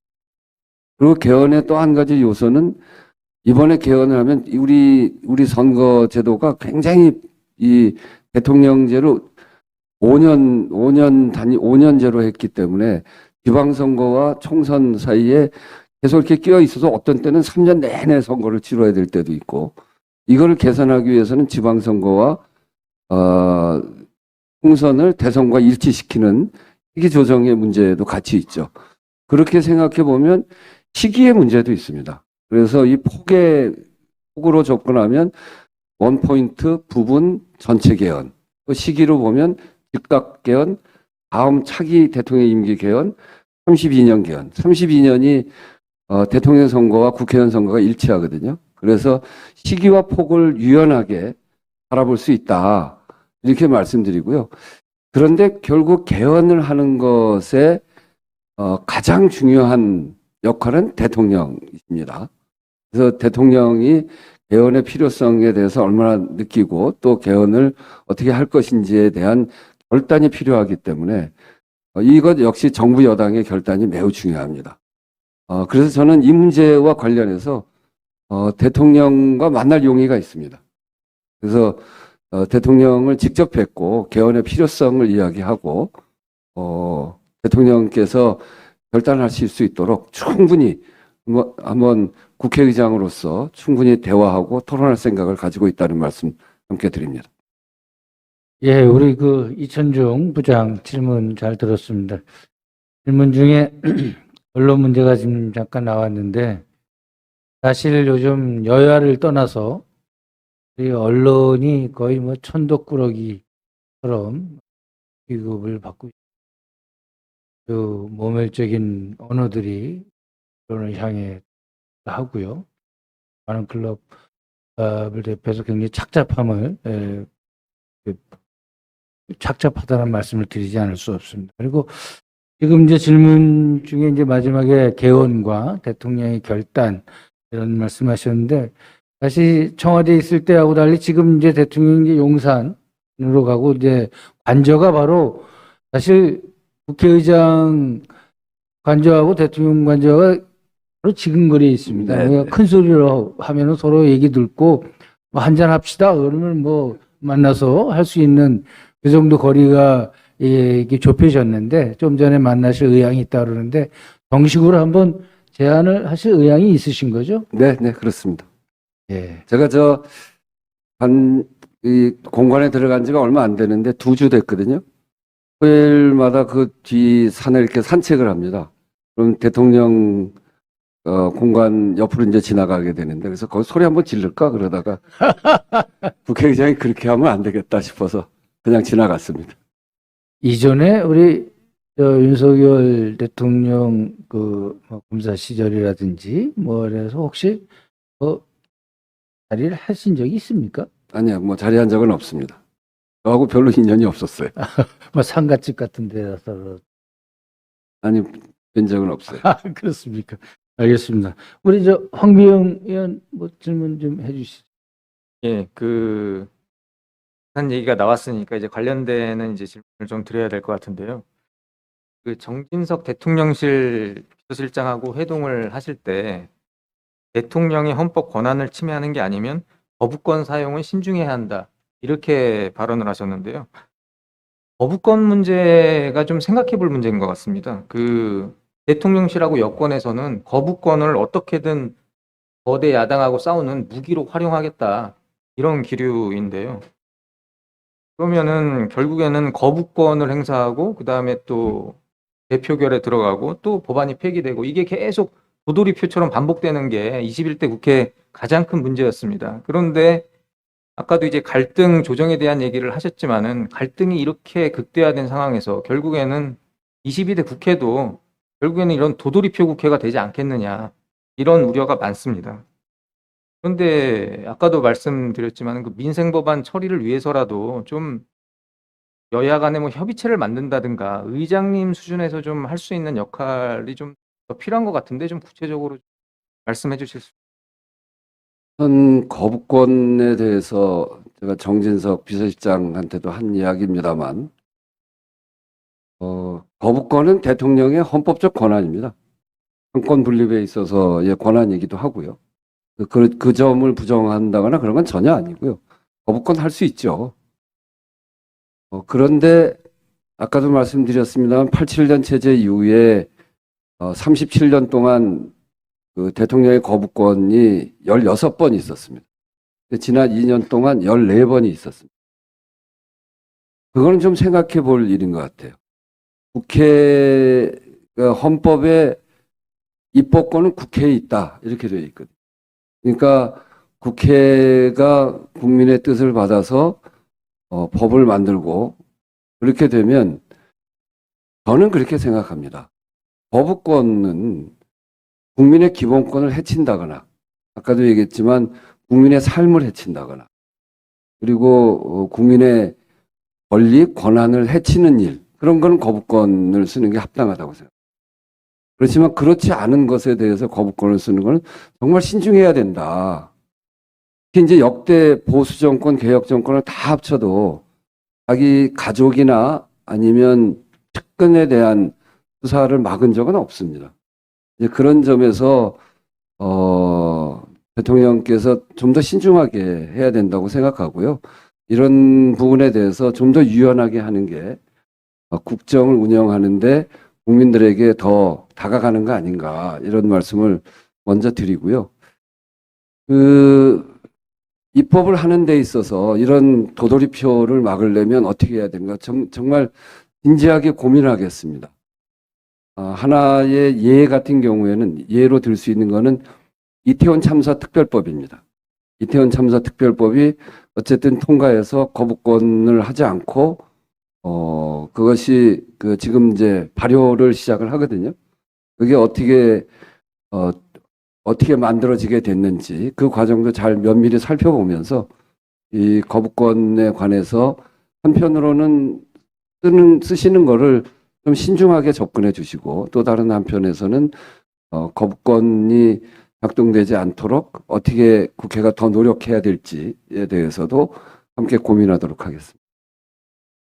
예, 말씀 잘 들었고요. 그 여야 모두에 해당되는 얘기인데요. 그 국회의원이 그 개개인이 헌법 기관이지 않습니까? 네. 그러면은 헌법 기관으로서 조금 뭐 여러 가지 발언이라든가 이런 것도 좀 신중해야 될 것 같습니다. 그런데 그뭐 국회의원이든 아니든 어쨌든 정치권에서 나오는 발언들을 좀 보면은 뭐 최근에 그 강민구 최고위원이 이재명은 민주당의 아버지 이런 발언을 했고요. 또 90도로 폴더 인사를 하면서 또 같은 깊은 인사는 영남 남인의 예법이다. 이렇게 또 재차 얘기해서 좀 논란이 있습니다.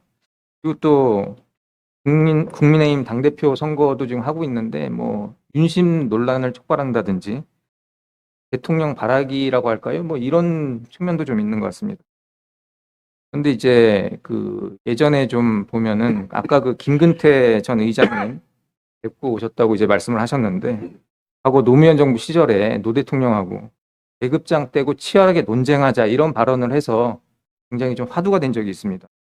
그러면은 국회의원들이 좀 소신에 따라서 때로는 대통령하고도 치열하게 뭐 맞짱 뜬다고 할까요? 뭐 이런 것들도 좀 필요하고 좀 소신 발언을 해야 된다고 생각을 하는데 여야 모두 그렇지 않은 측면이 많은 것 같아요, 요즘에는. 이런 부분에 대해서 좀 원로로서 좀 한 말씀 해주신다면 어떤 말씀을 해주실까요? 지금 원로 소리 듣기는 좀 그런데요.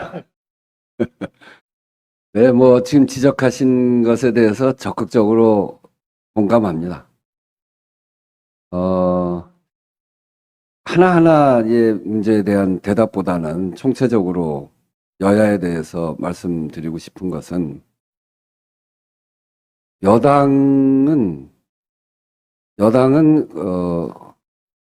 집권 세력입니다. 지금 대통령제, 지금같이 막강한 대통령의 권한 속에서 모든 거의 대부분의 10중에 한 9쯤 되지 않을까요? 우리나라 이 권력의 크기를 다 합치면 그쯤 되는 권한이 대통령에게 있는데 국회 안에서만의 협치를 이야기하는 건 전 불가능하다고 생각합니다.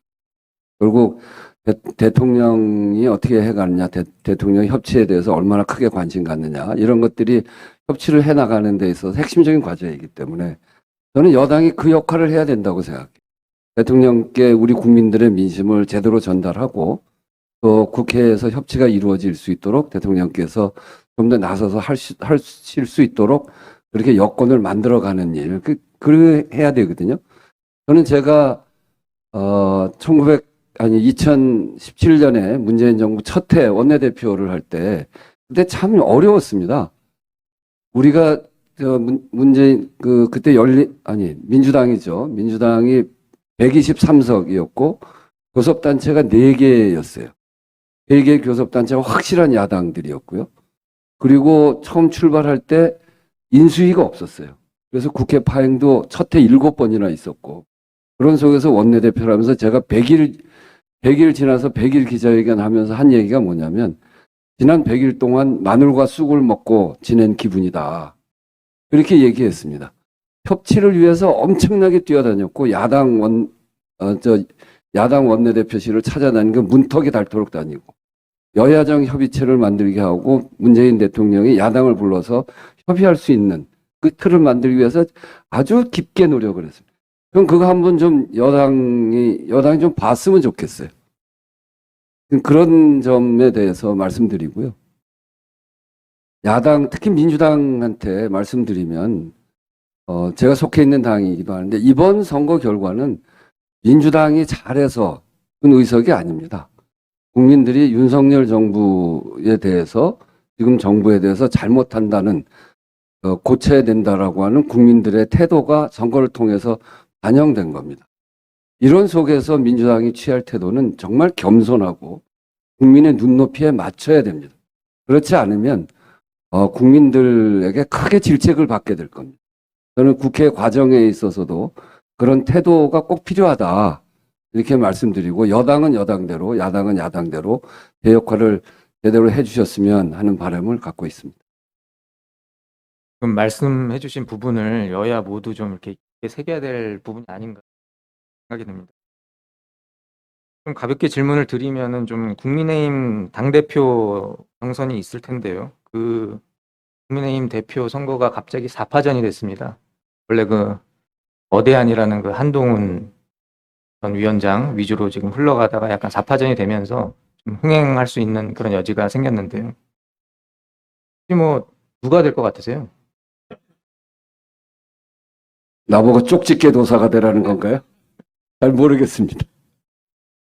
예, 뭐, 그 예상하기는 좀 쉽지 않으시겠지만은, 어쨌든 그 민주당에서도 결국에는 그 이재명 대표가 연임하는 걸로 지금 얘기가 많이 나오고 있습니다. 그럼 이제 여야 대표들이 선출되면은 결국에는 그 여야 지도부 진영이 이제 새롭게 짜여지는 상황이 됩니다. 그러면은 의장님께서는 뭐 직접적으로 뭐 당대표들을 뭐 상대할 일은 없으시겠지만은 조금 뭐 여야 지도부가 이제 진영을 갖춰지면은 의장님으로서 좀 하실 말씀이 좀 있으실까요? 네, 하여튼 뭐, 국회의장으로서는 국회가, 좀 원만하게 좀 잘 진행될 수 있도록 해야 될 책임이 있죠. 더 나아가면 국민의 뜻을, 제대로 그 국회에서 이루어지도록 해야 되는 거죠.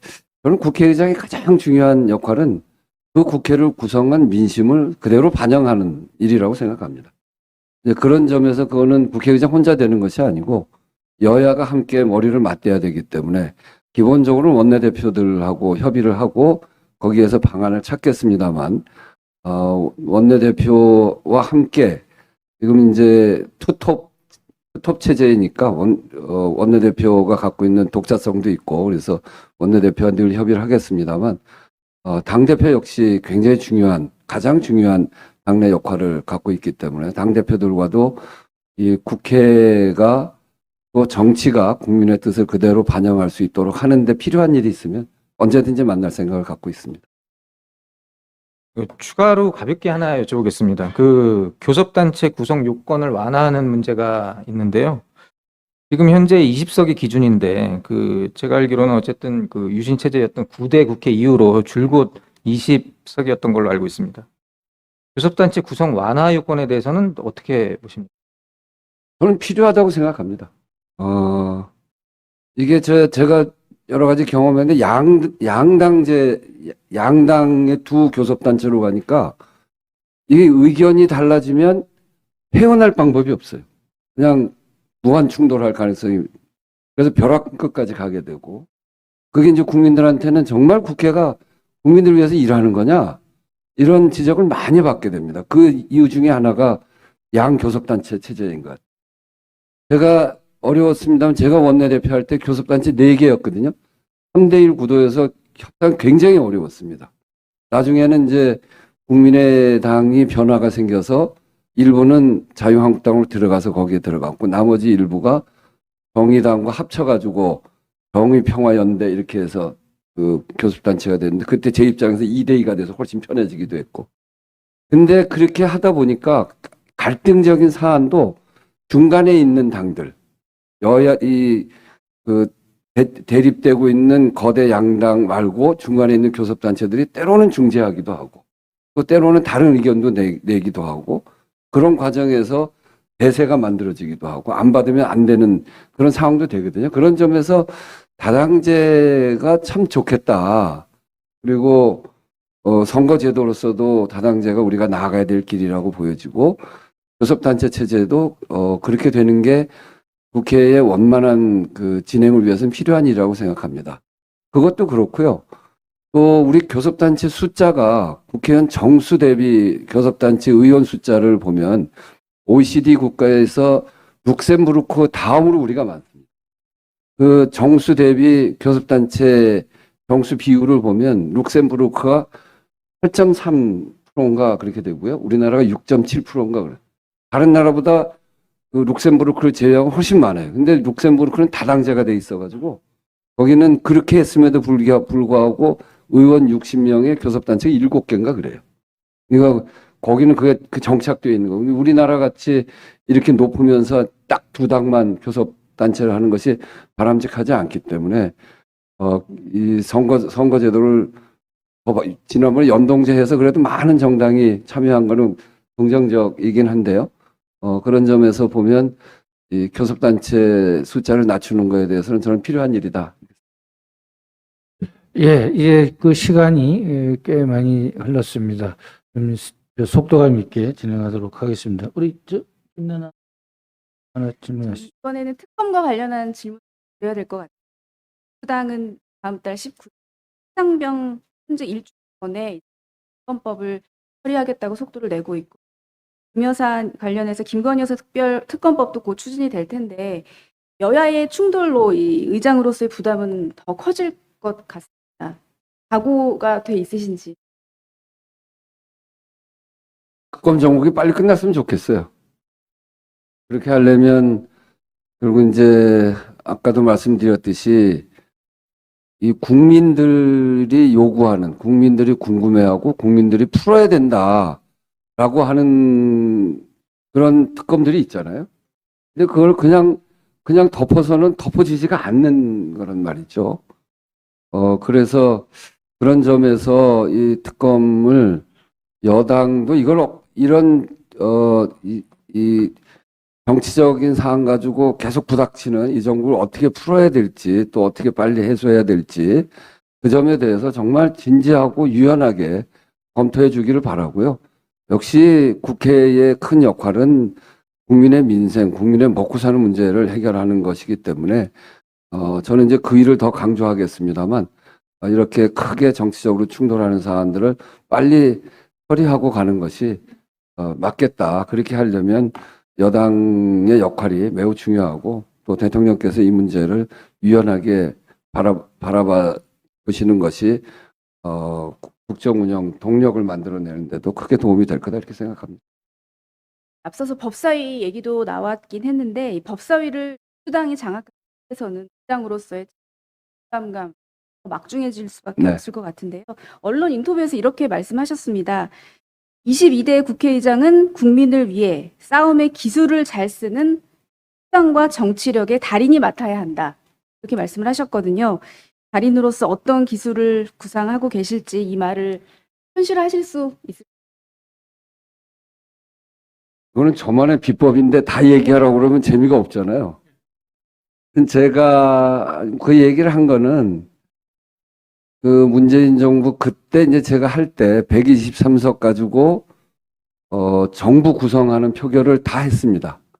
그러니까 표결해야 될 게 국무총리 또 대법원장, 헌법재판소장 또 거기에 대법원 판사들, 정부조직법, 본예산 이런 것들을 그때 표결로 다 처리를 했거든요. 그때 제가 하고 있었던 당의 의석수가 123석입니다. 예, 그래서 이거는 정말 협상력을 발휘해야 돼요. 정말 겸손하게, 정말 잘 설명하고 그러면서 상대의 동의를 끌어낼 수 정 안 되면 국민들이 결국 나서서 하게 요구하거든요. 그러니까 이 오만해서는 안 되고 정말 그 필요성에 대해서 설득하고 설명하고 국민들에게 호소하고 이런 과정을 통해서 그런 문제들을 해결해 나가는 거거든요. 거기에는 정말 협상력과 또 정치력도 필요하고 국민들에 대한 진정성도 필요하고 이런 것들이 필요한데 그런 것들까지 잘 발휘를 해서 이런 문제들을 하나하나 풀어갈 수 있도록 여야 원내대표들한테 제가 굉장히 강조할 겁니다. 예, 지금 속도감 있게 우리 김승현 의원 이어서 해주시죠. 1시간 넘게 의장님 말씀 들어보니까 양갈래 메시지를 다 내주신 것 같아요. 그러니까 민주당이 총선을 통해 의석을 많이 얻은 것이 민심이니까 그 민심을 잘 따라야 된다는 말씀 주셨는데 잘해서 이긴 게 아니기 때문에 겸손해야 된다. 오만해서는 안 된다 얘기를 해주셨어요.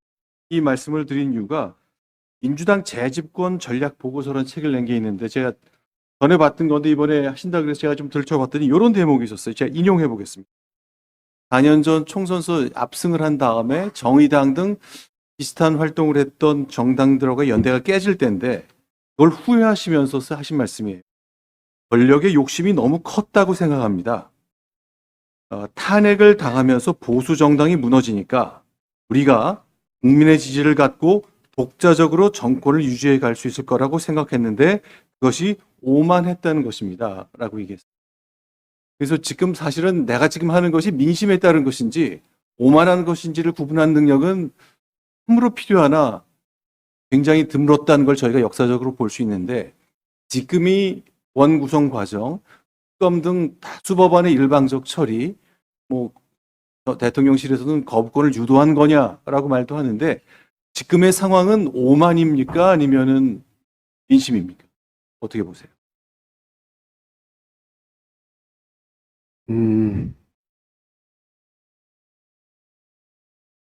하나로 딱 정리해서 이야기하기는 쉽지는 않는 것 같습니다. 그러니까 거기에 제가 말씀드린 대로 이 청문회, 뭐 국정조사 여기에 핵심은 진상을 밝히는 겁니다. 진상을 밝히려고 하는 노력이 거기에 있었던 거죠. 근데 중요한 거는 그 문제를 접근해가는 태도가 저는 매우 중요하다고 생각합니다. 그런 점에서 국민의 눈살을 찌푸리게 했던 부분들이 전 있다고 생각합니다. 이제 그런 점에서 저는 그것에 대해서 좀 더 겸손해야 된다.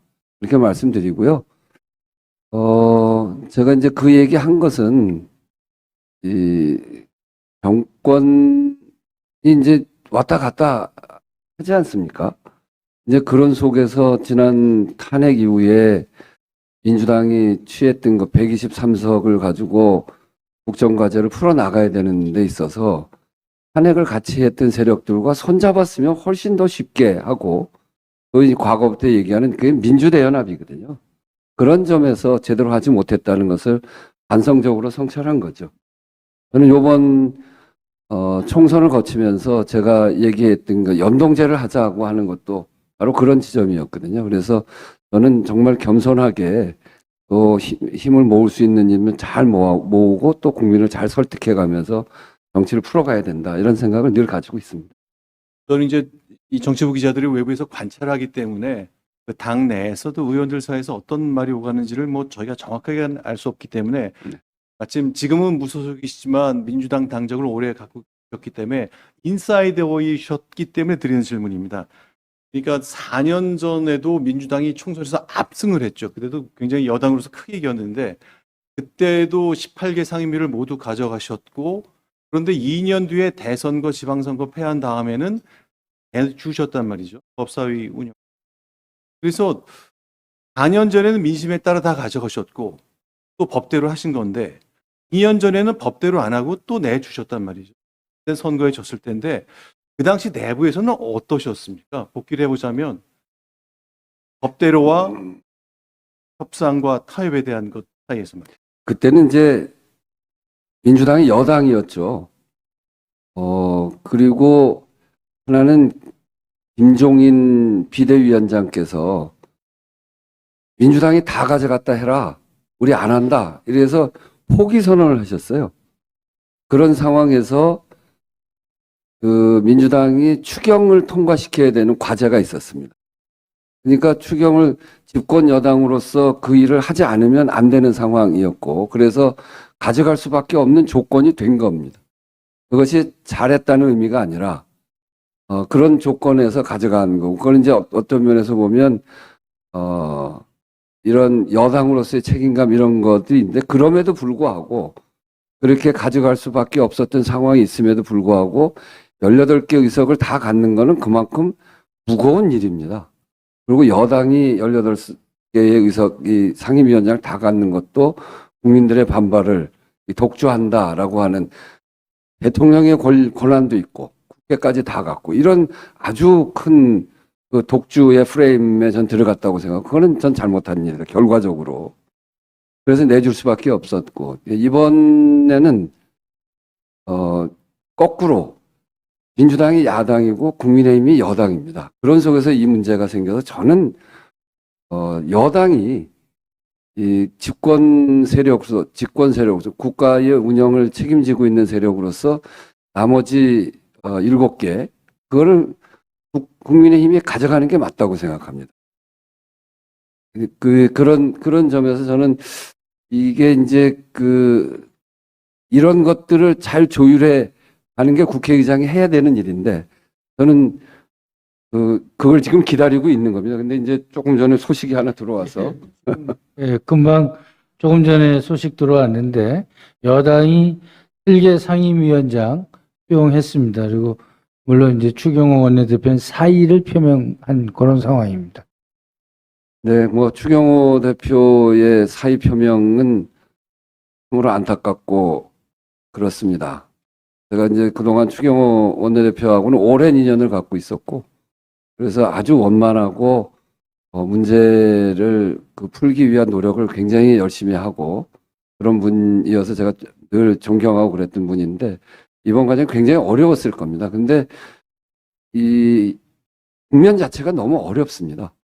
꽉 막혀 있는 국면이고 저도 저를 아시는 분들은 다 아시겠습니다만 대화와 타협을 해야 된다는 생각을 늘 가지고 있고 시간이 좀 걸리더라도 그래야 된다는 생각을 갖고 있는데 요번 국면은 잘들 아시는 언론인 여러분들께서 잘 아시는 윤석열 대통령과 이재명 대표하고의 이 갈등도 있고 거기에다가 이 헌법 이런 것도 있고 그리고 국회 이번 구성의 민심도 있고 이런 것들이 다 합쳐져서 딱 조우한 그런 지경이어서 여기서 합을 만들기가 굉장히 어려워서 제가 매듭을 그렇게 풀었습니다만 저는 오늘 이런 과정을 통해서 전 현명하게 선택했다고 생각하고요. 이 법사위 이런 문제들도 여당이 들어와 있었으면 그렇게 되지 않거든요. 그래서 이 국회의 이런 모습도 여당이 좀 책임 있는 자세로 들어와서 함께 머리를 맞댈 때 비로소 가능한 일이라고 생각하고 추경호 원내대표 사퇴 사의를 표한 거죠. 네.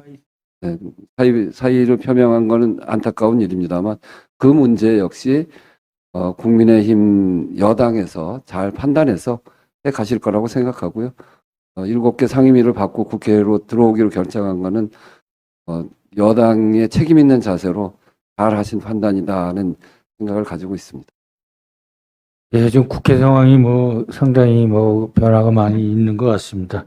예, 아무래도 시간이 많이 지나서 뭐 위원들 질문을 좀 이제 속도감 있게 하도록 하겠습니다. 우리 이천종 부장 간단히 질문해 주시죠.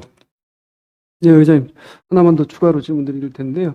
사실 의장님 선출되는 과정에서 민주당 내 이러저러한 논란이 있으면서 당원이 개정이 됐습니다. 의장 선거를 하면서 당원들을 한 20% 반영하는 거 확정은 됐습니다만 당내에서 중진들이 비공개로 말씀하시는 부정적 의견들도 있었고 과연 국민을 대표하는 국회의장의 당원들을 반영하는 게 맞느냐는 논란은 여전히 있습니다. 어떻게 보십니까? 지금까지 이제 저희가 이야기한 것에 기준이 있죠. 우선 이제 당원들이 요즘 굉장히 많이 늘었습니다. 이 정당에 대한 국민들의 참여가 과거하고는 비교할 수 없을 정도로 그렇게 굉장히 많은 분들이 참여하고 민주당의 경우에는 당비 내는 분이 한 250만? 당비를 한 번이라도 낸 분이 250만? 당원으로 가입한 사람이 한 500만. 국민의힘도 거기까지 이르지는 않지만 100만이 넘어가는 숫자인 것 같고요. 그래서 이렇게 적극적으로 참여해서 국민이 목소리를 내는 것은 굉장히 좋은 일이라고 생각합니다. 저도 늘 동네에서 이야기할 때 한 사람이 한 당원, 한 정당에 가입하는 게 좋다 이런 얘기를 많이 하는데 그럼에도 불구하고 이제 딱 저희들이 갖고 있었던 당원들의 역할, 대폭 역할을 확장시켜 나가고 당에 크게 목소리를 내게 하는 건 참 좋은 일이라고 생각하는데 그 기준은 당직은 당원에게, 공직은 국민에게라고 하는 기준을 그동안 갖고 있습니다. 저는 국회는 국민의 대의를 대변하는 헌법기관이고 국민의 대표기관입니다. 그래서 제가 여기에서 개인적으로 갖고 있는 생각은 있습니다만 한 정당의 일을 국회의장으로서 이렇게 저렇게 이야기하는 건 적절치 않다고 생각해서 그 부분은 여기까지 하겠습니다. 예, 우리 황비영 의원. 예. 한 가지 저도 추가로 질문 드리겠습니다. 민주당에서 지금 반복해서 대통령의 탄핵을 언급하고 있습니다. 노무현 대통령 시절에는 이제 직접 이제 탄핵을 당하지는 않았지만은 그 박근혜 전 대통령 때는 이제 실제 탄핵을 당했던 불행한 역사가 있는데요. 지금 이렇게 민주당에서 대통령에 대한 탄핵 언급을 이렇게 예전에는 그렇지 않았던 것 같은데 지금 이렇게 탄핵을 계속 언급하는 거를 용인해도 된다고 생각하시는지요? 우리가 과거에도 경험해 봤습니다만 탄핵이라고 하는 것은 정말 국가적 불행입니다. 그런 일이 있어서는 안 되겠죠. 그리고 대통령의 임기 5년은 헌법적 권한이기도 하고요. 그래서 탄핵을 언급하는 것은 신중하게 해야 된다고 생각합니다. 그런데 이번 선거 끝나고 보수를 아주 대표하는 언론 중에 대표적인 언론이 이번 총선의 결과는 탄핵, 국민적 탄핵에 버금간다. 이렇게 사설을 썼더라고요. 왜 이런 이야기가 나오는지에 대해서 집권 세력에서 진지하게 전 생각해야 된다고 생각합니다. 국민들이 이야기하고 있는 민심, 이것이 정말 제대로 관철되고 있는지, 그렇지 않은지, 이거를 생각해 봐야 되겠죠. 저는 탄핵이라는 이야기가 다시 나오지 않도록 국민들의 민심을 잘 살피고 또 국민들의 민심에 따를 수 있도록 그렇게 하는 것이 이 정부를 운영해가는 분들로서 당연히 해야 될 의무다. 이렇게 말씀드립니다. 예, 이제 그 시간이 많이 흘러서 우리 이제 플로우에 있는 선배님들 질문도 이제 나중에 드려야 될 것 같습니다.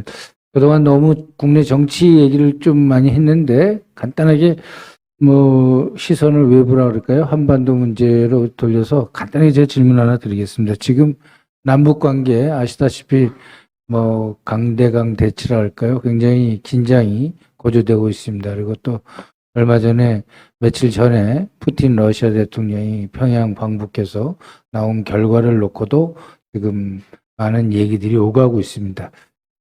예전에 보면은 의회 차원에서 남북 의회 교류랄까요? 어떤 협의 채널들도 있었고 또 외교라든지 안보 문제에 있었던 초당적인 어떤 국회 차원의 어떤 지원이랄까요? 아니면 협의 채널이랄까요? 이런 것들이 필요하다는 의견이 많으신데 남북 의회 협력이라든지 초당적 외교 어떤 협의 메커니즘 구성이라든지 이런 것에 대해서 의견이 있으시면 좀 네. 말씀해 주시죠. 아무리 얼음이 두꺼워도 그 밑에 물은 흐릅니다. 지금은 과거로 생각해 보면 2018년 평화의 봄으로 이어져 왔던 그 시기에 비교하면 지금은 아주 꽁꽁 얼어붙은 정국이죠. 그럼에도 불구하고 그 물이 흐를 수 있도록 최소한의 채널은 유지해야 됩니다. 지금과 같이 대북 전단, 오물풍선, 또 확성기 방송 이렇게만 가면 국민들이 정말 불안하고 어떤 일이 생길지 알 수가 없는 상황이다. 이거는 우리나라 국민들의 먹고 사는 문제하고도 다 있는 문제이기 때문에 이 물이 흐르도록 하는 일은 매우 중요한 일이고 그런 점에서 보면 정말 안전판이 있느냐 없느냐를 국회가 잘 따져봐야 됩니다. 저는 그래서 정보의 소집도 정말 중요한 일이라고 생각하고요. 물을 흐르게 하려면 정부 행정부는 안보와 국방에 관해서 책임을 져야 되죠. 그래서 그걸 한다고 하더라도 인도적인 문제는 국회가 할 수 있어야 된다고 봅니다.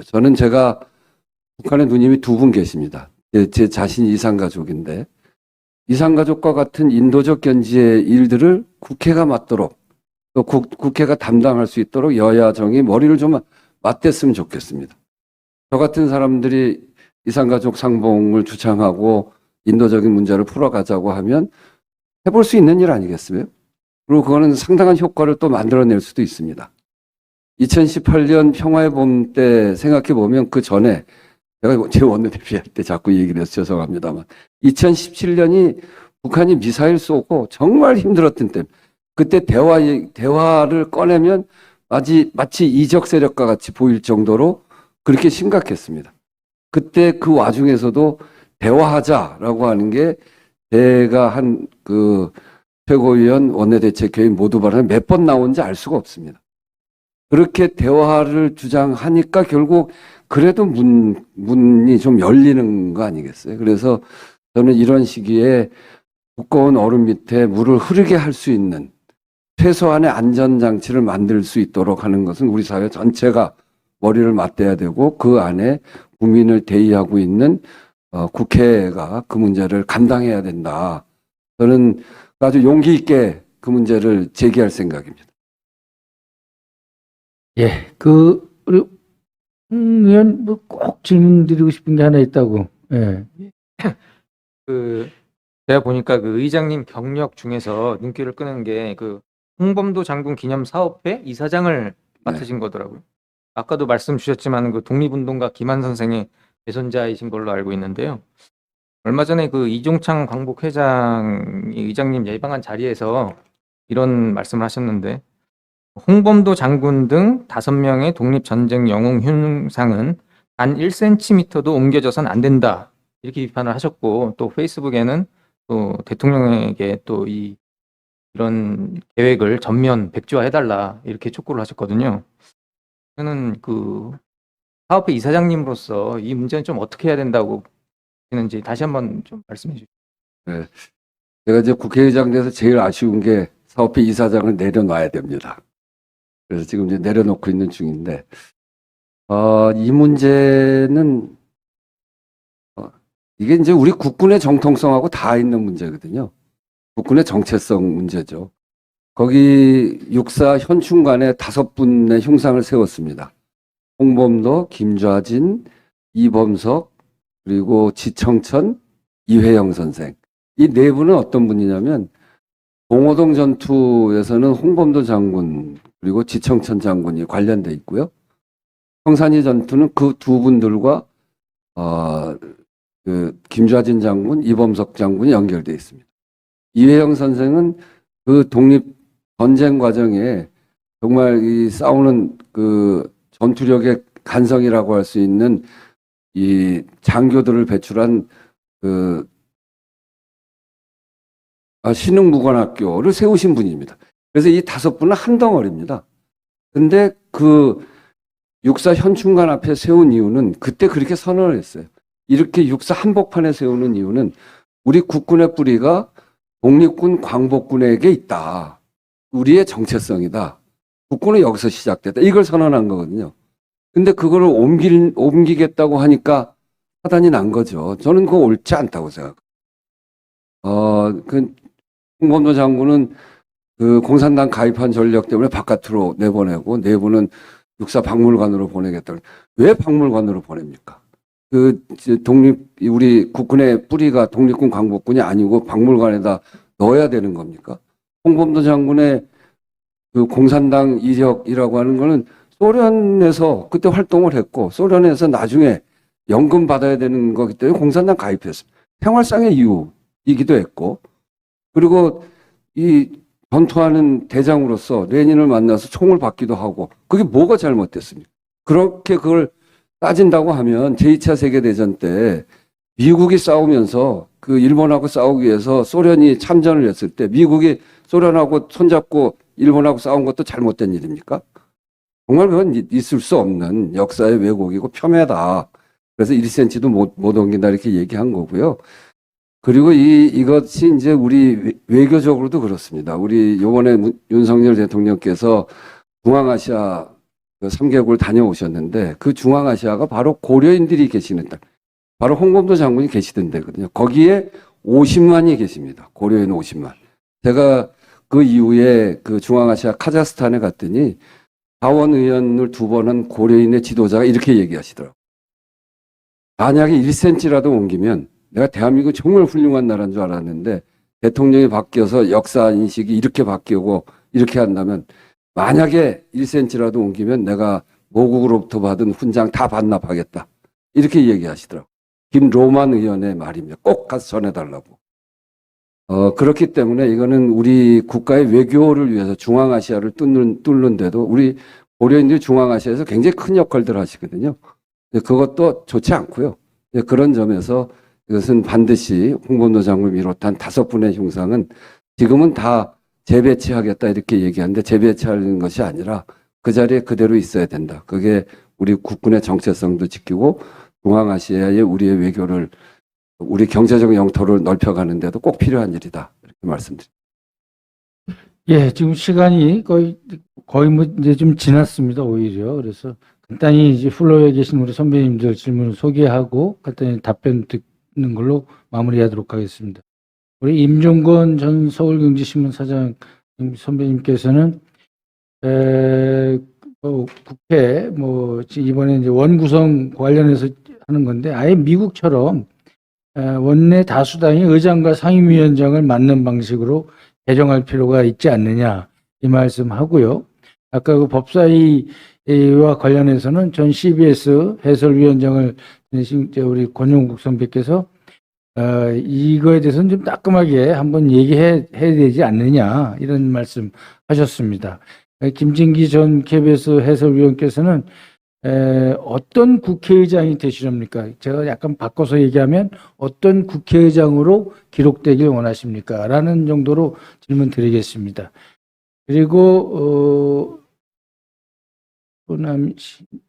기독교망신 보도국장께서는 당 소속 문제와 얘기하면서 여야 중립적 입장이 과연 가능할 수 있는가 이런 질문을 하셨습니다. 포괄적으로 답변을 좀 부탁드리겠습니다. 네, 그 원구성을 아예 다수당에서 하자. 이렇게, 사실, 87년, 아니군요. 3당 합당 할 때 그 13대 국회에서 그 전까지는 국회 다수당이 했습니다. 근데 3당 합당 그 전에 13대 국회 하면서 3당 합당 때죠. 김대중 그 총재께서 이건 안 된다. 우리 당을 찍은 국민들도 있는데 이 국민들의 의사가 반영되어지는 국회가 되려면 국회 의석수에 따라서 상임위를 갈라야 된다. 그때 이제 시작이 된 거죠. 그러니까 13대 국회에서부터 시작된 거예요. 근데 이게 이제 법사위를 둘러싸고 이렇게 갈등하니까 이런 의견도 나오는데요. 이번 이 과정을 거치면서 국회가 진지하게 고민해야 되는 지점도 있고. 근데 이게 이제 저는 요번에도 그런 얘기를 했습니다. 국민의힘이 7개 상임위를 가져가야 되는 이유는 또 민주당에서 그거를 정한데 우리가 가져올게. 그래서 그때 한 얘기가 이 7개는 국민의힘을 지지한 국민의힘 지지자들이 의 권리 침해가 생겨서는 안 된다. 그렇기 때문에 11대 7로 나누는 거는 합당한 일이다. 저는 지금도 그런 생각을 가지고 있고요. 그래서 지금 이 갈등의 요소를 앞으로 어떻게 해결할지 의원들이 여러 가지 고민을 하는 것 같아요. 일테면 무슨 다수당이 먼저 선택하고 나머지를 두 번째 당이 선택하고 또 여기가 세 번째 당이 이런 방안들도 고민하는 것 같고요. 하여튼 요번에 이 과정을 거치면서 크게 고민해야 될 부분이다. 법사위 이 문제는 아까 제가 말씀드린 그런 정도로 이야기하고 좀 더 고민을 해서 이걸 어떻게 처리해 나갈지 국회의 권위가 매우 중요하고 그렇기 때문에 그런 속에서 어떻게 처리해 나갈지 좀 더 숙고하겠습니다. 어떤 국회의장으로 기록되길 바라냐? 정말 국민의 뜻을 대변한 상권 분립을 분명하게 세우는 그런 국회의장으로 기억되기를 바라겠습니다. 전 그리고 제가 여러 차례 얘기했는데 이제 의정단상에서만 보이는 국회의장 시대는 접고 국민의 현장 속으로 가는 국회의장의 상을 만들어 보겠다 이렇게 생각하고 있습니다. 제가 국회의원을 하면서 제일 잘했던 것 중에 하나가 노원구에 한 군데를 정해놓고 매주 일요일 오후에 3시간 동안 거기 나가서 앉아 있었습니다.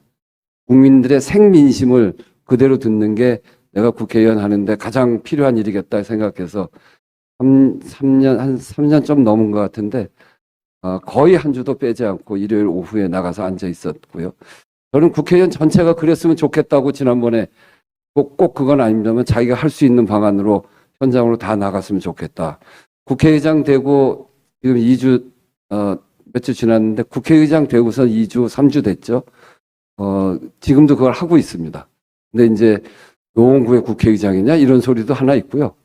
또 그렇게 현장에 나와 있는 거 보니까 다른 국회의원들도 좀 쫓아했으면 좋겠다 이런 얘기도 있고 어쨌든 현장으로 가는 국회의원, 현장 국회의 의장 이렇게 기억됐으면 좋겠다 이렇게 생각하고. 그 이제 마무리할 시간인데요. 의장님 꼭 하시고 싶은 말 혹시 있으시면 해주시죠. 네, 처음 시작할 때 제가 그 매듭을 그렇게 풀었습니다. 저로서는 풀 수 있는 방법이 그것밖에 없겠다 이렇게 생각하고 또 하나는 국민들 권리 침해 이야기를 많이 했는데 걔가 효율적으로 일해라, 효능감 있게 일해라 이 얘기를 하도 많이 들어서 국회법을 이렇게 대화하다 안 되면 국회법을 지키는 것도 또 한 축으로 늘 생각하고 있습니다. 그래서 여야의 이 갈등의 고리를 풀고 또 그러면서도 국민들이 효능감을 느낄 수 있도록 또 여야가 같이 협의해서 만든 국회법이라는 것도 굉장히 중요한 수단이기 때문에 그 국회법도 지켜가면서 또 대화 타협을 잘 이끌어 나갈 수 있도록 제가 최선을 다하겠습니다. 그동안 국회의장이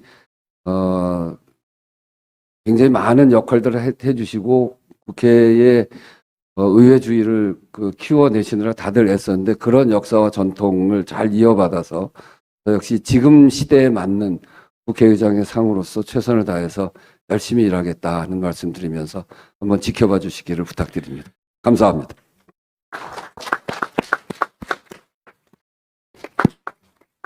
네, 오늘 관훈 토론회 어떻게 보셨는지 궁금합니다. 끝까지 경청해 주신 여러분 감사드리고요.